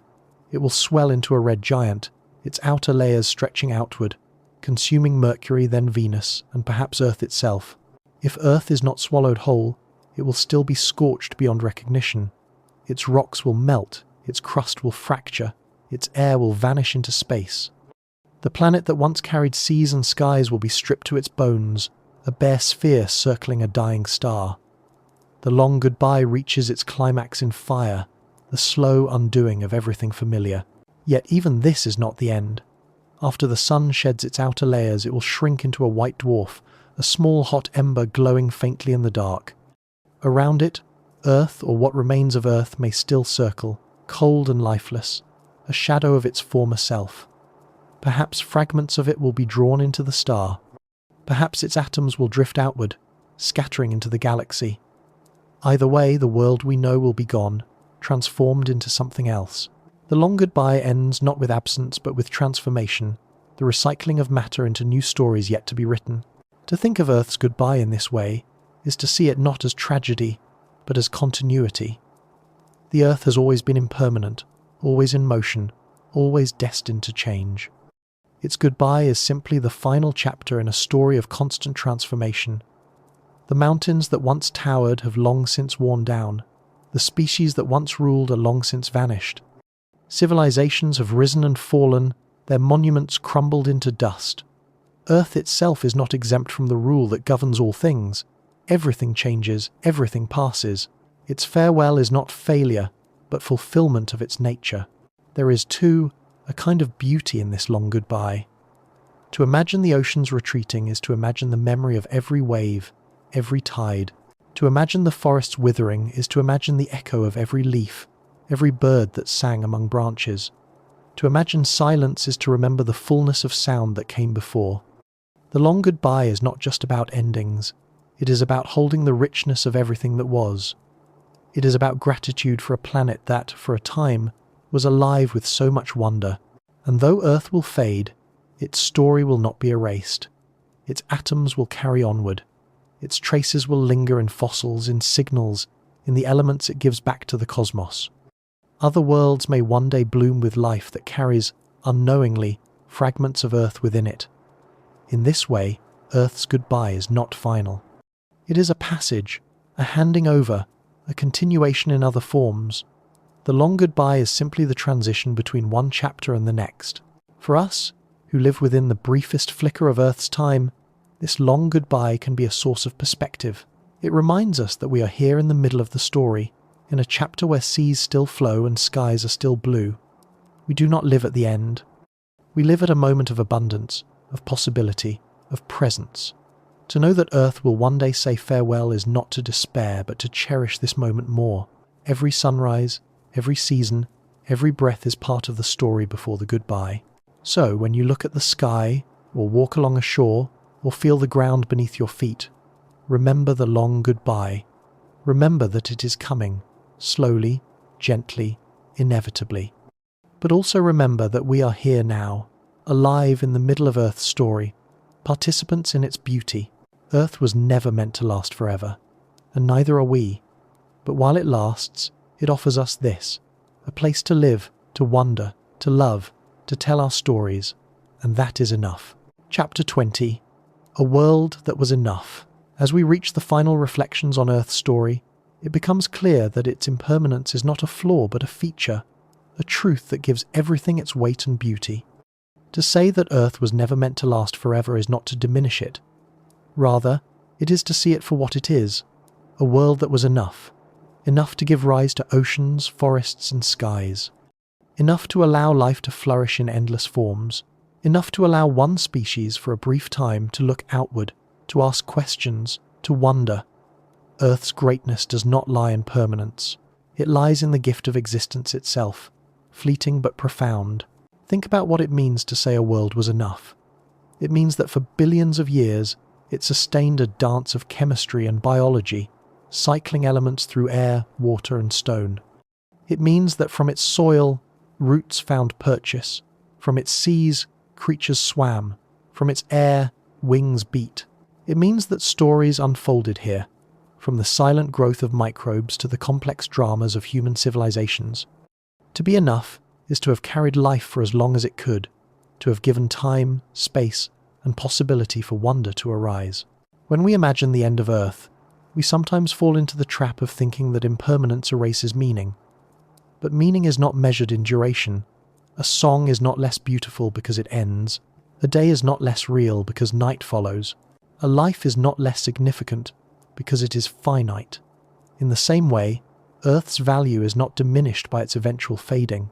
It was enough that it existed, enough that it gave what it could, enough that we are here now, able to reflect on it. Even our awareness of Earth's temporariness is part of its gift. We are one of the few creatures able to look ahead, to imagine endings, to contemplate impermanence. That awareness shapes us, deepens our gratitude, and calls us to notice what might otherwise slip past unnoticed. A bird's song in the morning, the curve of a river, the glow of a sunset, all are sharper, more vivid, when seen against the backdrop of impermanence. If Earth were forever, perhaps we would not see it so clearly. Perhaps we would take it for granted. Its temporariness teaches us to look closely, to hold gently, to love fiercely. And so, the farewell to Earth is not a tragedy but a recognition. It is the acknowledgement that even temporary things can be whole. Earth's oceans were whole, even though they will one day vanish. Its forests were whole, even though they will one day turn to dust. Our lives here are whole, even though they are brief. To be whole does not mean to last forever. It means to be real, to exist, to give what can be given in the time that is offered. There is also a quiet reassurance in knowing that Earth's matter will not vanish. Its atoms will drift outward, joining the cosmos from which they came. One day, stars will be born from the ashes of our sun, and in those stars will be pieces of Earth. New planets may form, carrying fragments of our oceans, our mountains, our breath. Life elsewhere may one day rise upon those fragments, carrying echoes of Earth forward into futures we cannot see. Earth was never meant to last forever, but it will not be forgotten. Its story will continue in new forms, written into the very fabric of the universe. For us, here and now, the lesson is simple. To live on Earth is to live in a fleeting but extraordinary moment. We are part of a planet that blooms in a universe that often seems silent and cold. We are witnesses to its beauty, participants in its cycles, storytellers of its wonder. To know it is temporary is not to despair but to celebrate, to recognize that our time here is precious, that each sunrise and each breath is part of a gift that cannot be repeated. When the last chapter of Earth is written, when its seas have dried and its skies have stilled, the universe will move on.